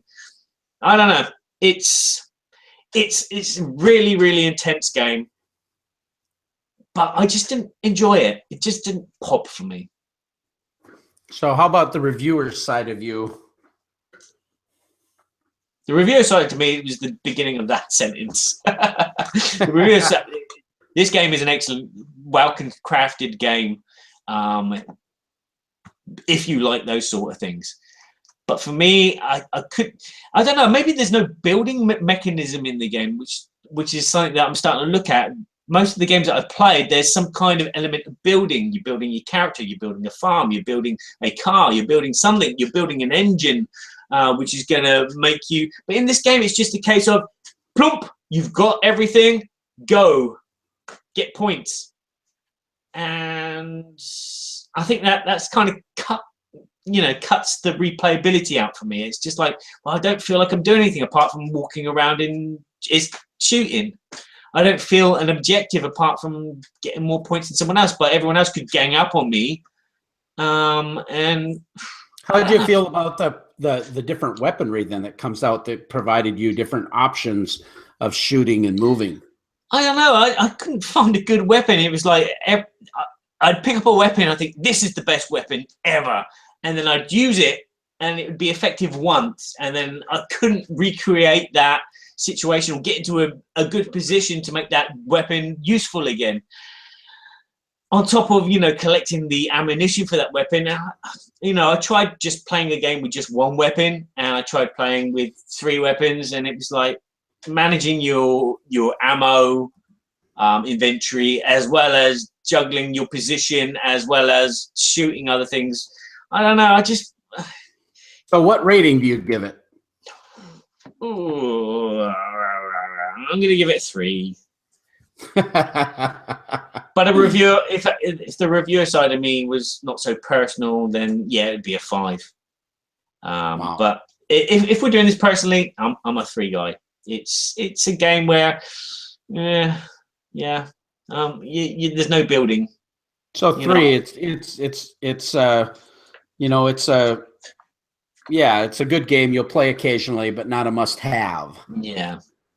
Well, I'm going to tell you my thoughts on it, and based on my play of the game, our overall game group was very positive. We had one person who I knew he doesn't like miniatures, dudes on a map type of game, period.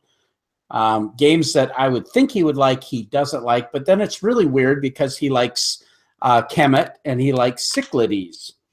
Or Cyclades, whatever you want to call it, right? Yeah. Particularly, he likes Kemet, but a lot of other area control games he doesn't care for. So I had this isn't really area control, but I had a feeling just the combative nature of it, he wasn't going to like it, and I was right. But everybody else was super excited. I was really excited. Every time a new weapon came out, I just couldn't wait to see these new weapons and think about, do I have an opportunity to get it? It was a little frustrating that maybe I couldn't get it because I was on the wrong side of the map, of the board. But nonetheless, it was cool. There was one thing that kind of bothered me, and that was the randomization of getting your cards at the beginning to let you know where you spawned. Yeah. Because 2 people got, and we shuffled the heck out of these cards, but there's only 3 colors. There's only 3 colors, but we each got 3 of the same color. So we were only able to spawn from one place, which that was weird. That was just in the one play, but that was like, gosh, we don't have a choice. So that's the random thing. But gosh, I don't know what the probability of that happening is. That's something that I didn't care for. But overall, man, I just thought of the production of this game is so cool. The innovation is so dang cool. Everybody was excited. We had fun blowing each other up. It didn't feel mean, and yet it kind of was. Yeah, I had one game where it did feel mean. So It did, huh? Yeah. Well, we didn't. Our play group wasn't, overly aggressive or picking on anyone. So I guess you got to think about that. So it is probably a little group dependent. And I'm very, very close to giving this a 5. And the reason I say giving it a 5, because our criteria is that we absolutely love, we must own it, and we'll play it whenever possible. And I do absolutely love it. I think it's really cool. I do want it in my collection. I want it. I do own it. I love that. This, just as a point of clarification, Czech Games was very gracious to give us review copies of this game. Okay, that doesn't influence my decision. If I didn't like it, I'd tell you what I think about it. But I really like that. The only problem I have is just some minor things, and the fact that our 5 says we'll play it whenever possible. Oh man, how do I say that? Because if it's possible, I do want to play it. But the thing is, it's getting that group together to play it, because it is kind of a unique niche market. It's a game where you're not constructing anything, and you can walk away from the table without any stories apart from I lost or I won. Well, we all had fun stories about how we turned the corner and I shot my flamethrower through, and then the guy transported over. There's no stories of like how you shot yourself in the foot or something like that. See, that's another thing. I have enough of those stories. I remember playing the game, but I have no stories to tell about the game, about how I did this really cool thing, because I have so many stories about how I put my foot in my mouth. Yeah. Yeah. Maybe I need to play it a few more times with a few more groups. Well, that's one and thing. then maybe try the deathmatch, the other modes. Yeah, I think the other modes are going to provide some variability that are really cool, actually.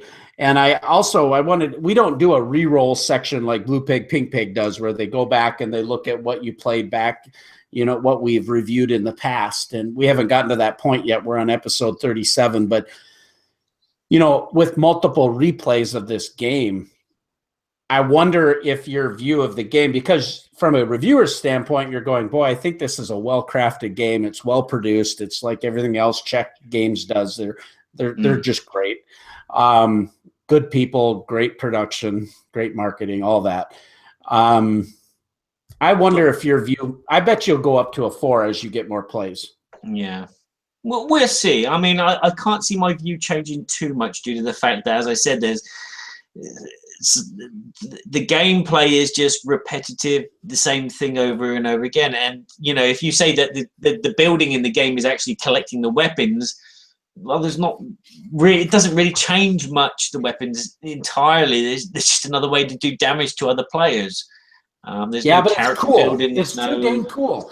It's flipping cool the way you can do it. I mean, whether you take the first action or the second action, and I've got 2 of those weapons. Which resources am I going to be able to do this? And I'm right here. You heard it first on the Berkey and Badger Board Game Babble Show. Berkey's going to change his mind, because I was going to say 4, but when I look at my rating system, it says 4 is a very good 1 in the collection. Love to play it numerous times, just not a 5. Well, why isn't it a 5? I love everything about it. The only thing that I'm concerned about is who can I play it with? Yeah. Well, that's not the game's fault, I don't think. That's the play group. I don't know. 5 says absolutely love. I do. There isn't anything I'm really... Good grief. Must own. Will play whenever possible. Yeah, I'm in. It's a 5 from Berkey. Okay. It would have been a 5 from reviewer Barry, but we're talking to Barry today, so Barry. It's a 3. Yeah, Kabuki, it's a 5. A combined score of 8. 8. What does that mean? That means that it is at the entrance of the royal gardens of Babblelot.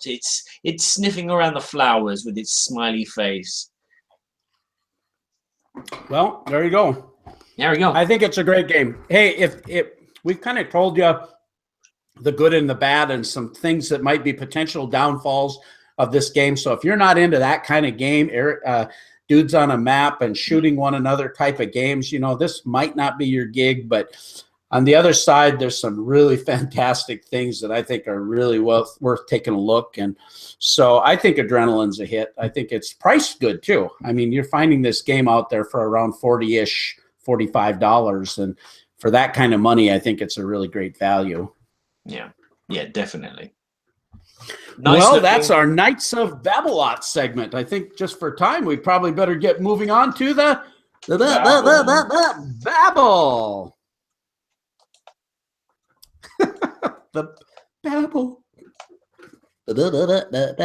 Babble. Yeah, somewhere here. Pirates Cove. Yeah. Oh, that's good. Oh, yeah. Babble, babble, babble, babble, babble, babble, babble, babble, babble, babble, Berkey and Badger's board game babble. Hey. Well, today's Babble topic, this is pretty exciting. Yeah, and we got music right behind it. We're talking about gamer glut. We kind of had an interesting discussion about what to name this episode. I'm not the greatest at this, but we're thinking gamer gluttony. I mean, are we just gluttons for games? Well, yeah, I think I am. But I wouldn't want to put that on anyone else. But, gamer glut. Is there a glut of games? Have you ever picked up a game and you're thinking it's going to be the greatest thing and you're so excited to get it, and then you get it and you go, like Barry says, this is more like burnt toast. Yes. You go to a restaurant to order sliced bread and they give you burnt toast. Yeah, I think this is an interesting topic because we're going to talk about a lot of different things. We're going to talk about, do we find it hard to make space on your shelves because of some unknown reason? We've got all these games that are just miraculously multiplying. Or are we having problems getting rid of the extra glut of games that we have, and they're kind of clogging up our gaming pipes?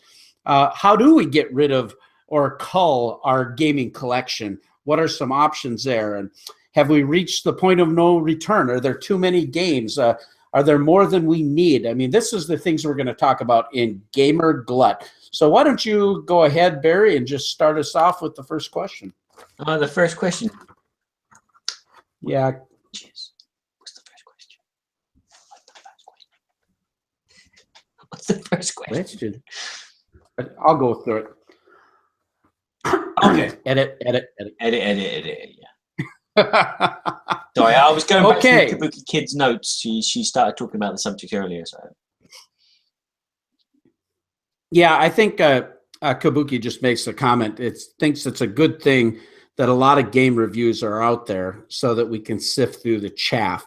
And I think that's kind of one of the things about media content creators. We're able to give you perspectives. And once you get to know us a little bit, you know our gaming styles and preferences and all of those type of things. And you can get a pretty good feel about that. But have you ever picked up a game and you're so excited to get it and then it falls short? I think I have. Yes, Firefly. There you go. Firefly. To name names, the name dropper here. Yeah. So you were really jonesing for Firefly. I was really jonesing for Firefly, and then I was disappointed with the actual products. A little bit about the quality of the products due to the fact that they were using tip art, which kind of like didn't feel right. Mixing it with other art. The idea and the intent was there, but it just didn't feel like a Firefly exploring the universe game. It felt like a race game. Jump here, go there, do this, do that. And it didn't feel fair either. It felt luck of the draw with the cards a lot of the time. But again, there were mechanisms in place. So I was disappointed by that game. It's still on my shelf. I'm still debating whether to sell it or not. I have some friends in England who I want to play it with to find out if we can inject the Firefly theme into the game, because Firefly is not that popular here in France. And so it doesn't have the following, and so is it player dependent? Is the game doesn't actually just go, this is Firefly. This is the players having to come to the table with the spirit of Firefly in them to make the game come alive. So yeah, I was disappointed, and it's probably not the only time that I've been disappointed, but that was the one that just jumped straight to my head. I have that game, and I really like the Firefly universe, and I haven't played that game, actually. I have a used copy that I picked up, and I'd heard a lot of kind of so-so reviews, so it hasn't got to the table. But I picked up Firefly Shiny Dice, which was the game developed by Scott Morris, Talks. And I played that game, and we had a really bad play of it, and it had to do with the cards that came with it. And that ended up being one of these CBS requirements to get those characters into the game. And Scott himself said, you know, it's better to play without that. When I played it as a dice game, it was totally much better. But I had a game, you know, I was really highly anticipating, really excited about. And that was that Star Trek 5-year mission. All right. I love Star Trek, and I like Roll For It. And this is basically kind of throwing both of those together. And after playing that game, it was cooperative. It didn't have a big problem with, you know, alpha dog thing, but it was just so unexciting, so boring. And I ended up getting rid of it. And I really wanted it. I had the Shut Up Wesley card that I got at Gen Con, you know? Sugar. And I want to say "Shut up, Wesley" all the time. Yeah, it is disappointing, but whose fault is it? Is it the designer's fault? Is it the publisher's fault? Is it our fault?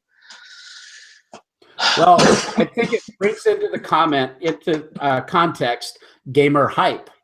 How much gamer hype is out there? There's a lot. Oh boy, everybody is, especially the big games from the big publishers.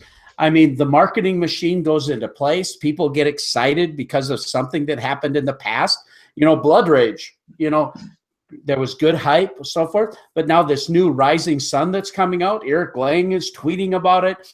Cool Minis talking about it. I mean, I can't wait to get it. Kickstarter with Kingdom Death Monster going to $10 billion in the Unisphere, you know, $20 trillion, whatever it is. Good grief. Now, Rising Sun, there's going to be so much hype that, I mean, I'm going to buy it. There's no question, right? Yeah, but I think that's the difference between a board game and an expansion. Expansion, you know the game is good because you own the game. It's like what we talked about earlier, there's Splendor and Jamaica. I know these are great games, so even if I buy the expansion and the expansion is pants, I've still got a good game at its core. It's not going to change too much. So it's primarily when you get a game and it's like you've been told this is the best thing since sliced bread, and it's not. It's burnt. Yeah. It's burnt. But it's burnt. I've heard a lot of people talk about Seafall in that regard. There was so much excitement about Seafall being this big legacy game, and I saw a picture on Facebook, and Seafall was in a bin burning. I don't know if that's like I saw that. Burn after playing. Yeah, put it in the smoker. But no, plastic ruins the flavor of smoked meat. Got to remember that. That's just put that on the recipe page. You stupid jerky, you. Perky the jerky. Hey, we got old Jesse Shaky has joined us in the chat. Fantastic. He said Firefly is way too long. Yeah, it can be. I've played a game in 20 minutes with 4 players. Some guy going on to the next question. It's like, Are you finding it hard to make space on your shelf because for some unknown reason your games seem to multiply? Yes. Let's see who else says yes.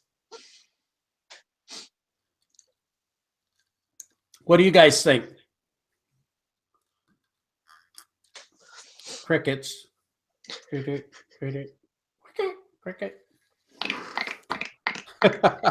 They're typing very fastly. I know they are. Yeah, Jesse says yes. God. Jesse says yes. I think the answer is yes to everybody. You know, it's like, okay, do we go buy more shelving units? I haven't posted a picture of this for a while, but I've bought some old shelves at garage stores that were these great big oak entertainment centers that were all a part of, you know, for the old square TV tubes, and now you can't use them with your, well, they make fantastic shelves. They've got all the component trays. Barry's going to pull up my shelf of shame here. That's that type of thing. Boom. There's a lot of games on there. They're all big as well. Yeah. You know, some people, okay, we can fit 300 games in our shelves. And so now, like Jesse is saying, he said, we get rid of it. And if we're going to put a new game in there, we got to get rid of one of the old ones. Some people just go and buy more shelves. They go to what's that place to get those Calyx?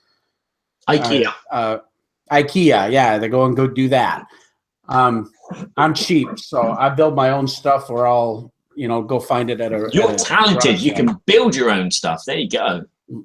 Well, what do you do? Yeah, there you go. Yeah. So yeah. This. That's basically what Tom Vassell does. Kabuki Kid says that, you know, hey, I got 300 games, and as soon as it's got to replace one, or do you just keep acquiring like Jason Levine, and you buy storage units to keep all your crap in? Yeah, it's just, I don't know if I can condemn that. I don't deliberately go out and buy games unless I know it's something that I want to replace because it is better than this or better than that. My limit has been passed by bucket loads, and I am having problems selling on the games, which is another topic. Another problem. Yeah. Well, that's something we want to talk about here, is how to cull our collections. But I'm finding, you know, there are some games that are not getting a lot of play, but for whatever reason, I have a real hard time letting go of them because they're games that I really like and that I think will get back to the table. And yet I feel a little bit of that gamer guilt, if you will, because they're sitting in there and I really want to play them, but for some reason I can't get them out. Yeah, yeah. And that keeps me from saying, okay, just give it away. Honestly, I give away a lot of my games. And that's one thing we're going to talk about is what do we do with these games and how do we get rid of them and stuff. But I don't really have a problem, even giving away games that are endearing to me that I feel like I can pick up again or something like that. If there's someone who has had this really awesome experience and I can give them a game, that makes me feel really good, because then I'm giving them something that brings back that memory, and it's important. And I think that's more important than just hoarding them. On the other hand, there's certain ones that have important meaning to me too that I'd like to keep. Yeah, I agree. I mean, going back to giving away games, I got a friend. He acquires games, quite a lot of games, quite quickly. And whenever there's a boot sale at one of the other local gaming events, he's there and he's selling his games, and they're like relatively cheap, you know, like half price. But you will find if you buy 2 games, he will throw one in for free because he wants to get rid of it. He desperately needs space, and because people are not buying as much as I lost my train of thought. You know, the Dice Tower is live right now, so we're competing with the Dice Tower. But we got Kabuki Kid. We don't need anyone else. Yeah, that's right. And Jesse. Yeah, and you, Jesse. We've arrived now. I just, you know, I feel that there's this now backlog of games that, you know, are cycling through the second-hand market, third-hand market, and then they're getting blocked. I found it quite easy to sell my Star Wars X-Wing because it is a current game. It's a game which has got a lot of support. It's got a lot of really good committed players. So that was quite easy to sell. But I've got another pile of games which I can't get rid of because they don't appeal to anyone. I've got Artificium. I've got a game called Mostradamus, which is a word game in French. And I've got an Asterix game, dexterity game, which I can't get rid of, even to kids. So not even my daughter wants it. It's like that. But, yeah, I've got a bunch of games in my collection that I keep because they're not my favorite games, but the kids like them, or my daughters like them, whatever. So they're not kids anymore. But let's just move right into this question about how do we cull our collections? How do we move games out? What type of services do we use to get rid of those games? Well, I was just thinking of the old bureau, the old office, where you have an in tray and an out tray. And if your in tray keeps filling up and your out tray doesn't move, then maybe you should stop putting stuff in your in tray and then maybe just concentrate on shifting your out tray. That'd be great if you didn't have an acquisition disorder. Yeah. That's the problem. We have acquisition disorder. We have people telling us all the time that this is the next best thing since sliced bread. And unfortunately, like with Kickstarter, some of those games don't live up to their promises. And then they get stuck in this wheelhouse of you can't get rid of this game. I mean, the easiest thing to do is eBay. Or the easiest thing to do is to give away. You've got a unique, you have a European perspective. I have a North American perspective. We're looking at, now with the game groups that are out there, the board game group is one that I just love a lot. I'm friends with the admins over there, and I just love the community. You've got the Board Game Geek. You have other online opportunities like eBay or Amazon, those type of things. And then you have local gaming groups, that you can move games. I've been finding that there was, a few years back, maybe 4 years ago, where I started really getting into all the newer games. I had quite a few older games, but all of a sudden started really getting excited. And all of a sudden my Cool Stuff Inc. orders just started going through the roof, right? Well, you started accumulating games that everyone was saying were so great, but then they started sitting on the shelf because of the new greatness. Well, before you know it, my collection is growing to a point where I can't play everything. And I'm going, okay, I need to either give these away. What can I do to get rid of them? And there's very few games that I think that you really get to make money on. Yeah. It's another topic. It's like, don't do this. Don't buy games to make money unless you know it's something that's going to make money. I mean, I've bought some extra copies of things on Kickstarter before because I knew it was going to have some value. Shame on you. Shame. Well, I don't have a problem with that personally. I think that's fine. If you want to buy some games and you think there's going to be a value to it, it's like buying anything else that you think has a value. True. I don't do it in a way that's going to hurt people or anything like that. But nonetheless, that's generally not what's happening. The game that's all the buzz that you just paid $60-$70 for, more than likely, you're going to have a hard time getting $30 for it. And if you buy a game for $40, you're going to have a hard time sometimes getting $15 for it. Mm. And I think that's what's relevant about our topic, Gamer Glut.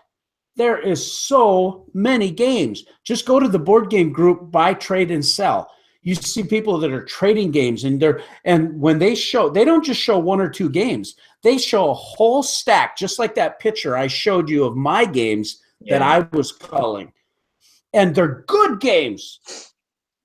These aren't just crappy games. These aren't duds. These are good games. But there's like, for some reason, it's like, hey, that's not going to get played. I like this one better because it does the same thing. And I got to move it out. Mm.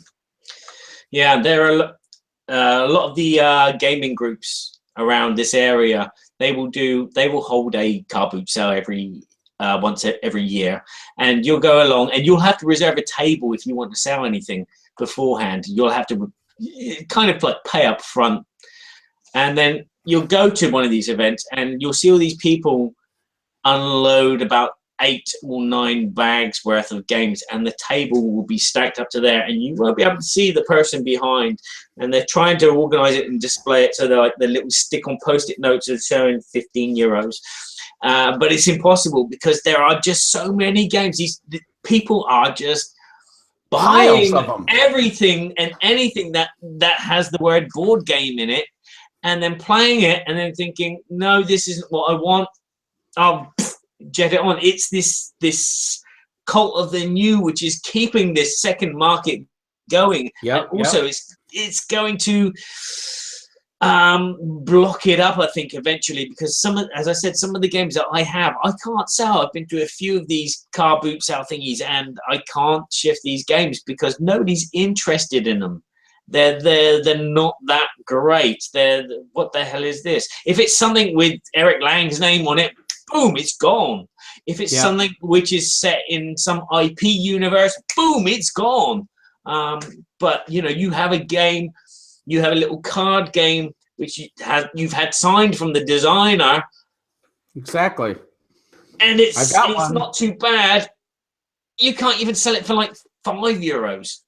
Well, I've got a game of Suburbia by Bezier Games. It's a really good game, but to me, I like Castles of Mad King Ludwig way better. Yeah. Okay, but I've got the ink expansion. I've got a custom foam insert from Robert Searing that I purchased. I mean, I've got over $100 into this thing, and it's my own fault. But after Ludwig came out, it's like I don't really want to play Suburbia anymore. Yeah, but it's a really, really good game. If you want to buy it from me, let me know. I tried to ask $50 for it, and I can't get it. Maybe we should do a podcast. Let's sell our games online live. Yeah, the Gaming Sell podcast. Okay, Kabuki Kid says she sells nothing. If she has to get rid of something, she'll give it to a friend, which I think is great. That's very nice, and that doesn't surprise me. She's a sweetheart. Yeah, but. And I get the thing about, when you're a collector, your mindset is different too. And now the problem with games too is like sometimes if you don't buy it when it's available, you won't get it. Especially Kickstarter type things, Kickstarter exclusives. You might miss out or Orleans Deluxe, it's gone. You're not going to get it again. Yeah. But we don't know. We don't know. 5 years time, there might be a 10th anniversary edition of Orleans. You never know. Or there might be another game which does exactly what Orleans does, but it's set in New Jersey. And there'll be a tile that's named Stephen Bonicle. I have a friend up in Fargo. A lot of you know him, Lance Meister, the Undead Viking.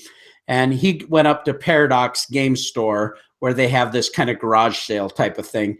And he had stacks and stacks and stacks. Now, of course, he's a game reviewer, but he had really great games. And now get this. So I go up there with this young friend of mine that's friend of the family. He's really getting into gaming. And I've helped him out with a few different games and then teaching. He loves Blood Rage, so he got to get his own copy of Blood Rage. And they had a 33% off sale, so he got Blood Rage. But then he's looking at these other games, and it's like overwhelming to this young man. And I'm saying, well, this one's good. This one's good. Well, I'm looking through the games. Now, get this. Lance has got a brand new copy of the new AEG Fantasy Guildhall with all 3 factions still in shrink in the new box.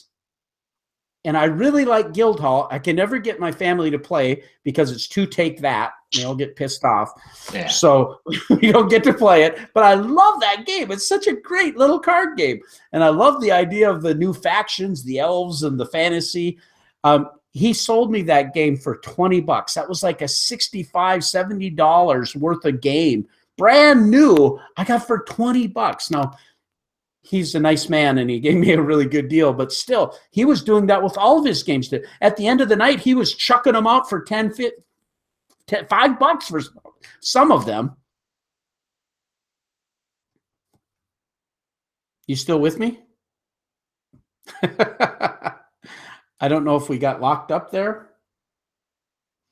I have a very nice picture, a very nice smile of Barry, but it looks like I don't have any signal right now. Are you still with me, Barry? Okay, Barry says he's still here. Can you see me? Oh dear. Oh, there you're back. Oh dear. Who did we lose? I don't know. Well, that's live TV for you, right? Yeah, and there was a butterfly. It came and pooed on my keyboard. All right. Well, anyway, I just thought, gosh, here he's getting rid of all these beautiful games. I picked up from another vendor the game Lanterns by Renegade Studios. Really popular game, $5. It made me, it kind of scared me. You know why it scared me? It made me think, like, why do I even buy a new game anymore? I'll just wait for it on the secondary market. Now, maybe that's just the cheapskate in me. No, that's the logic thing to do. Well, it's like, I don't really, some people, they got to open the shrink wrap and they got to smell the cardboard. And that's such a special moment. And I get that. I do get that. I actually do kind of like that. But punching out everything. Come on. Yeah, because some people punch it out wrong and they get the flash, and they're not careful. I hate that. I'm picky. But on the other hand, the game's the game, and I don't know. Let me share something from the guild. Yeah. Our guild number, by the way, BGG2248 on the Board Game Geek. Hey. I just remembered something. No. The podcast, the Board Game Geek Awards are on now at Board Game Geek. And you can nominate your favorite, not only board games, your favorite podcast. And what wouldn't it be cool? It would be very honorable to us. We would feel honored. We have no delusions of grandeur. But one vote would be good. If we could get nominated, I've already did it, so it's okay.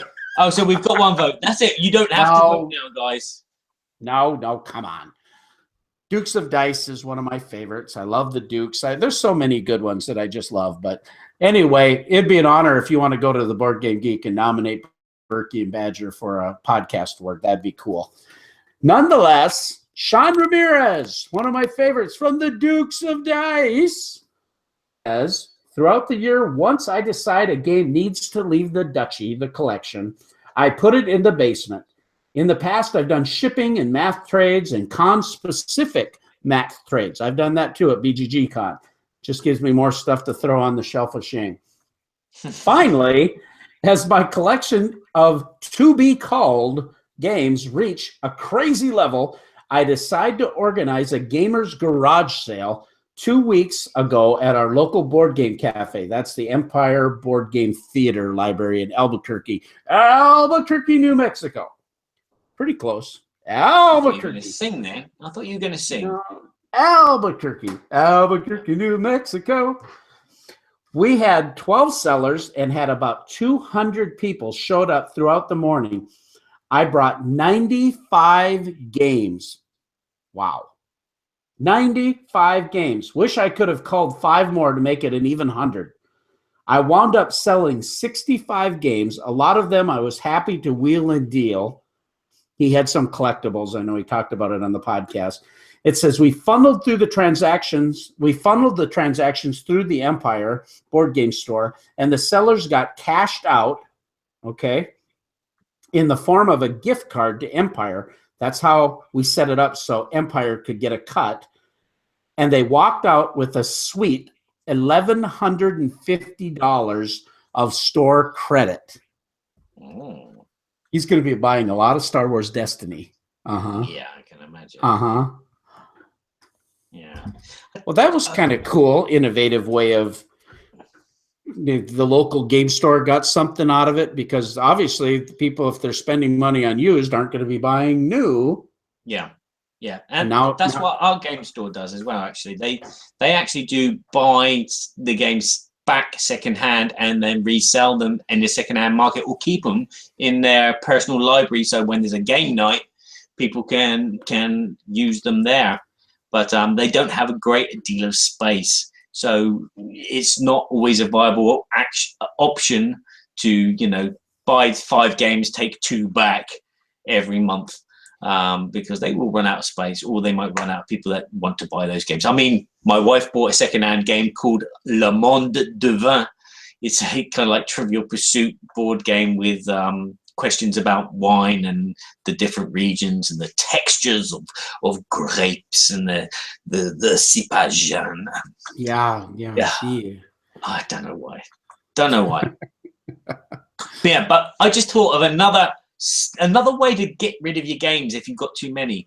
Pass them on to your children. I've been doing this for years, especially with a lot of the younger games that I've been getting as review copies for young children. I've been passing them on out of my collection into my daughter's collection, but now her collection is getting too big as well. So I need to find another method or build another bigger bedroom for her. Or you need to have more babies. Or have another baby, yeah. So yep, she can pass on some of her games to, yeah. Yes. Hand-me-down games. Hand-me-down games. Yeah. I never get a new game anymore. I just get the hand-me-downs. Yeah. Oh, the second-hand review copies from Daddy. Dearie me. But yes, we need to find a way to shift these games easier. Again, a lot of people might be interested in buying your game from abroad, and that can run to quite an expensive kind of challenge. Yeah, it's a real challenge when you have to do it overseas, especially games that are popular in Europe that we want here in the United States and aren't yet available. Likewise, if you have a North American game that you don't have distribution to, it becomes very expensive. Yeah. I'm seeing also a lot of these game groups doing buy-sell swaps. Local towns in North America, anyway, I'm seeing a lot of where you're selling garage sale stuff through Facebook. Mm-hmm. Yeah, now you're seeing that same thing with gaming. And I mean, people are dumping tons and tons of games. There's probably some risk involved. You don't know the seller. But there's other ways of doing it, like you're saying with eBay or with going through the Board Game Geek exchange, because there's a little bit more accountability there.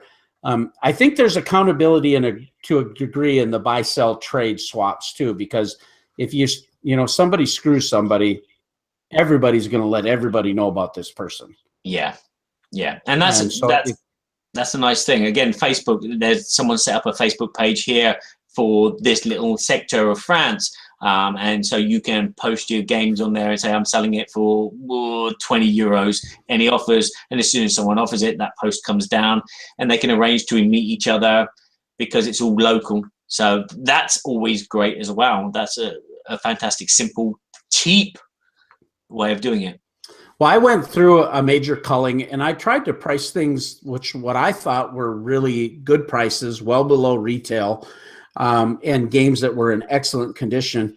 And then I find people checking in and saying, well, I can get this on Amazon now for only $5 more, or I can get this from another person.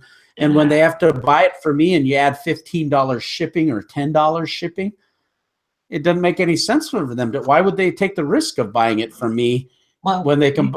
You say you put one of your beard hairs in there and you say, I've sent it with love. Berkey. No, I just tell them, I say, I throw in a bag of Happy Mouth signature spice with every purchase. Yeah, there you go. I got to do something, right? What are you going to do? But seriously, and then some of the games I'm thinking, okay, like I got this one game, Spartacus, The Blood of Treachery. Oh, yeah. Or Treachery and Blood or whatever.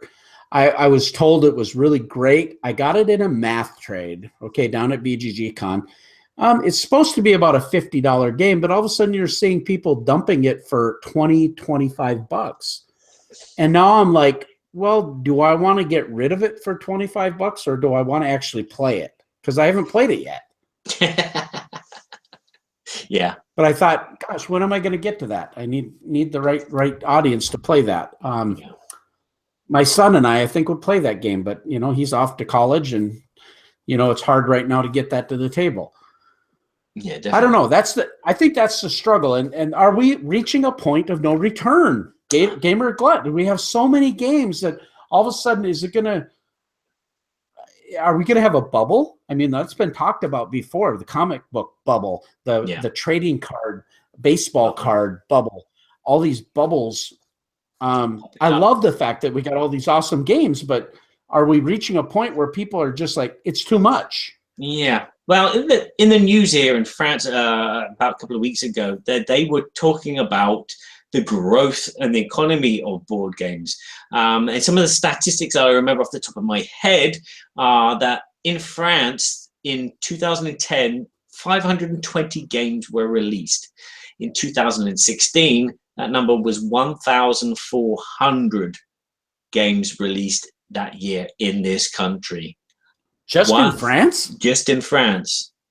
But that's not the companies themselves here in France publish. That's the say, for instance, say Blood Rage was released in France in 2016, or maybe Simpsons Monopoly 15th edition was released in France that year.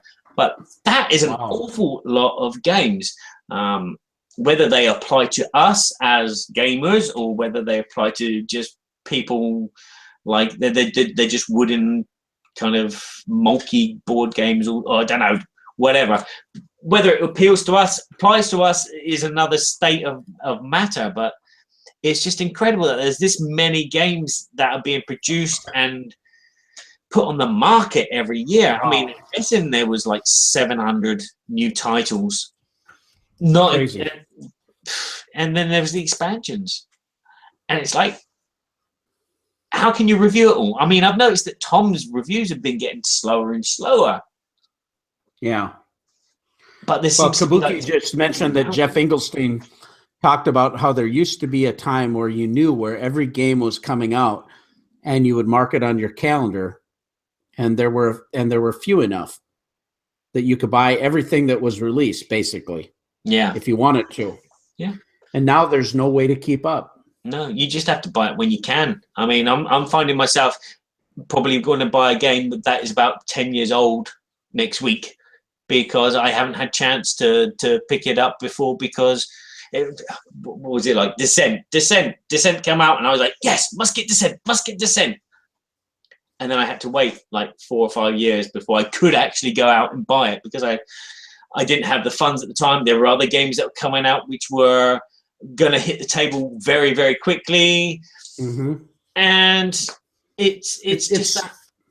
I think it's, and I mean, we're a minor internet entity with our podcast, of course, and there are those that are out in the industry more. But it's like, I feel the pressure from a reviewer standpoint or from a content creator standpoint of playing these new games. I want to. I hear about them. I'm excited about them. But there's no way I can do it. The Dice Tower Awards, I'm a part of the Dice Tower. Well, I want to be able to speak competently about those awards. The categories that I haven't played enough of those games, I just tend to abstain because I don't feel I'm competent enough. I don't feel that just my limited exposure, but the truth is, unless you're full time in this industry, you can't keep up on it all.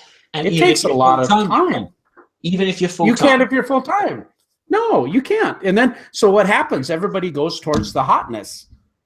Precisely. It's all about who's got the best machine to get the buzz out there. And the pre-buzz seems to be as important as the buzz. Yeah. And again, the game doesn't even have to come out. Yeah. I mean, there's games here in France which get more buzz than games over there, and vice versa. So, that's going to tempt me to pick up that game instead of this big Blood Rage thing over in America, because this game looks more impressive because you're not talking about it over there, and we're talking about it over here, but you're not talking about it. But, so I've got a scoop here. Yeah.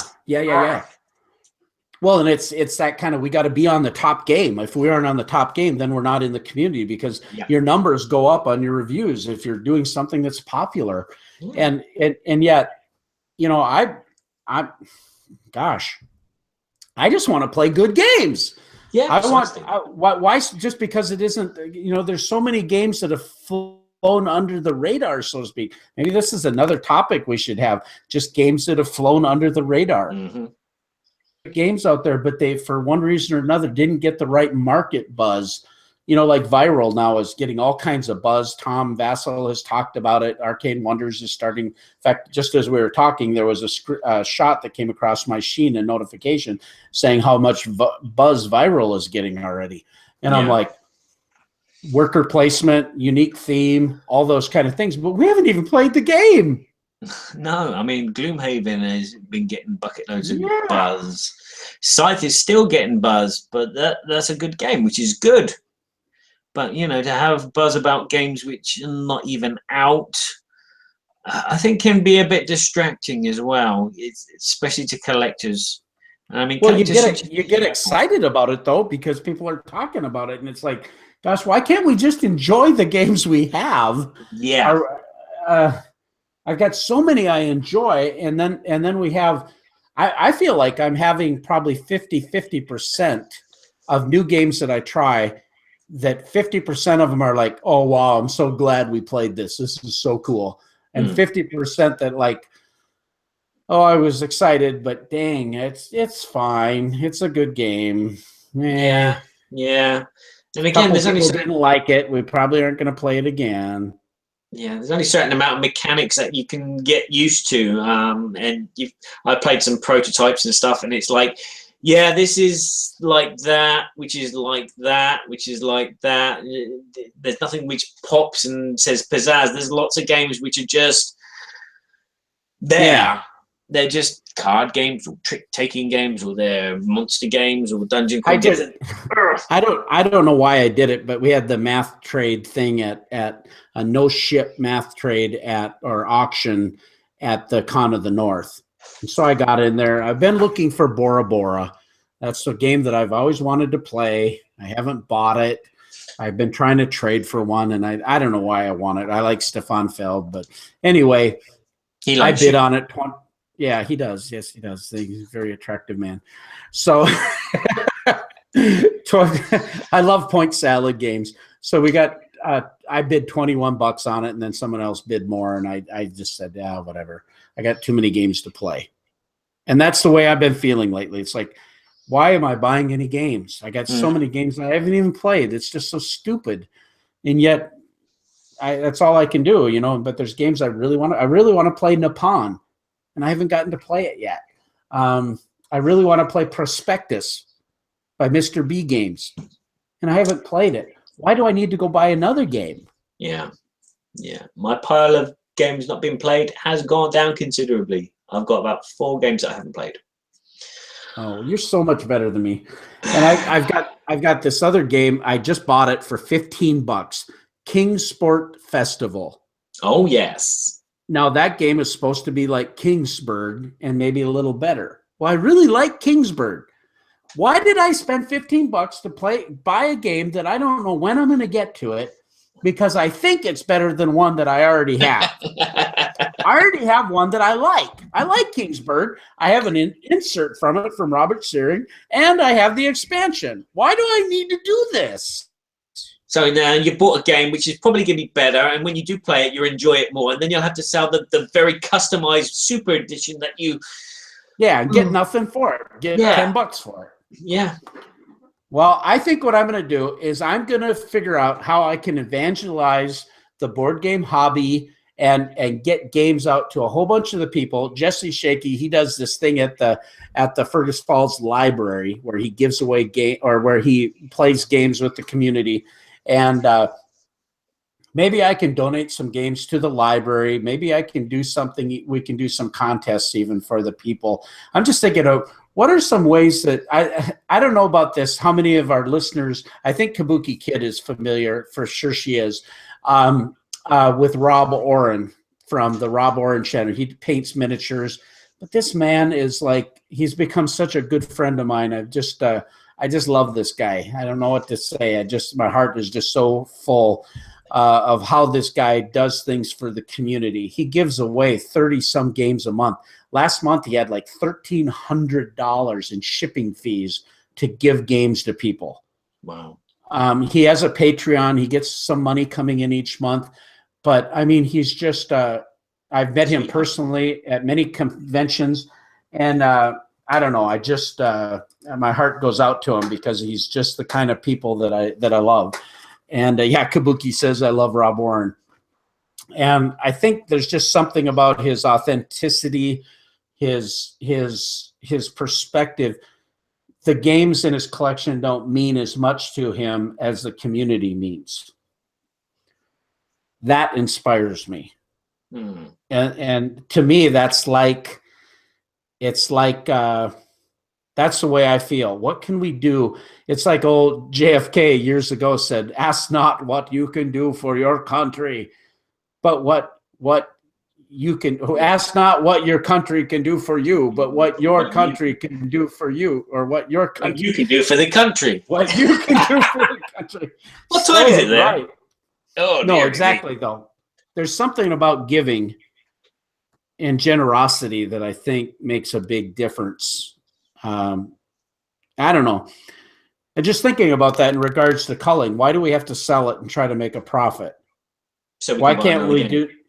Yeah, exactly. That's what it is. That's what it boils down to. Yeah. That's what it boils down to. It's a cycle. You sell stuff to buy stuff.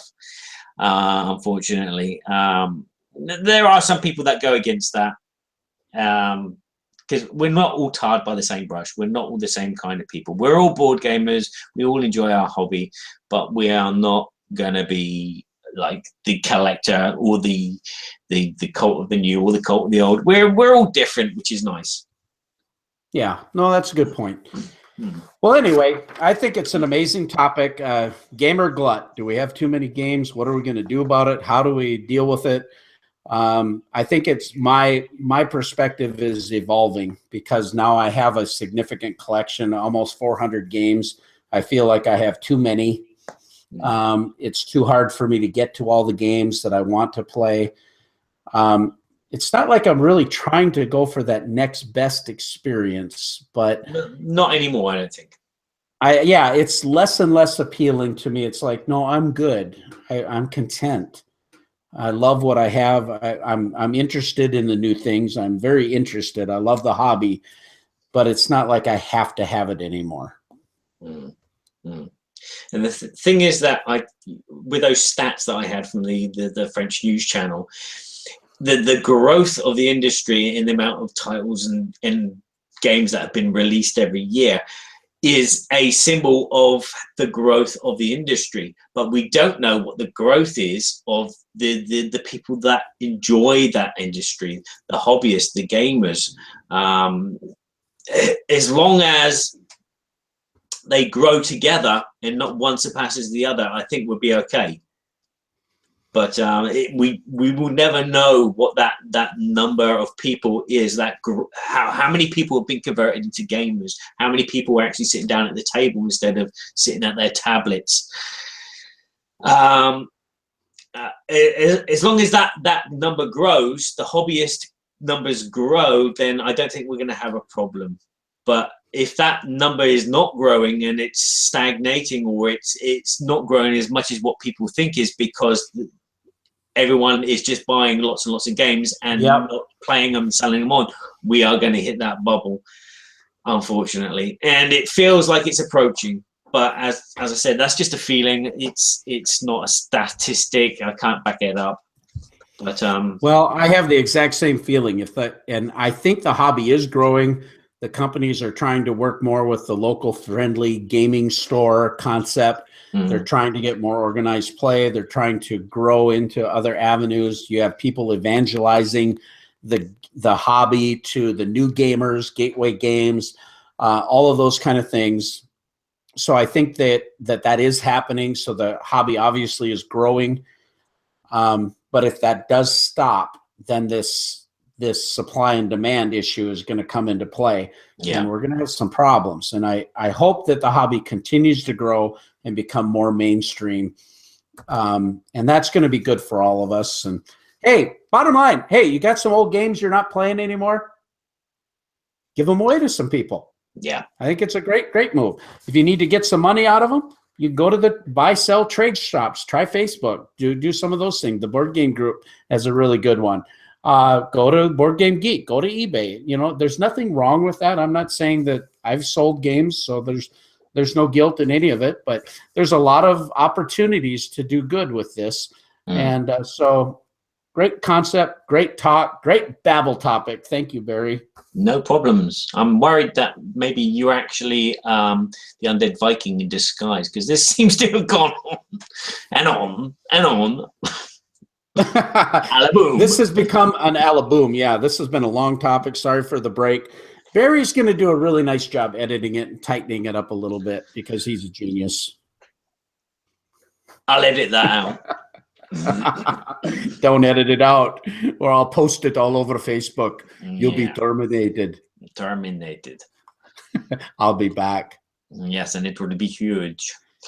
It'll be huge. Believe me, huge. So thank you everybody for watching and commenting and being part of this show. And Kabuki, salute. Yeah, absolutely. You're the best. You'd rather watch us than Tom. Thanks, Jesse, too. You the man. Yeah. Yeah, I hope you guys enjoy the show. Join us at the Board Game Geek Guild at 2248. You can join us on Berkey and Badger on Twitter or Berkey and Badger on Facebook. You can see our contest results for the Baseball Highlights 2045 contest. That was really cool at boardgametheater.com, or you can go to Board Games Everybody Should and see some awesome reviews from my friend Barry Doublet. And with that, we're going to let you go. Thanks again to our sponsors, Arcane Wonders, and we look forward to seeing you again with a special guest. We'll let you know shortly. We already know.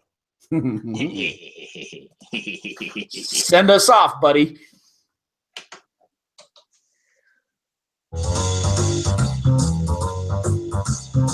We're so glad we had this time together, and now it's time to go. It won't be long until we have another show. So keep us in mind, get online. Berkey and Badger will be back in no time.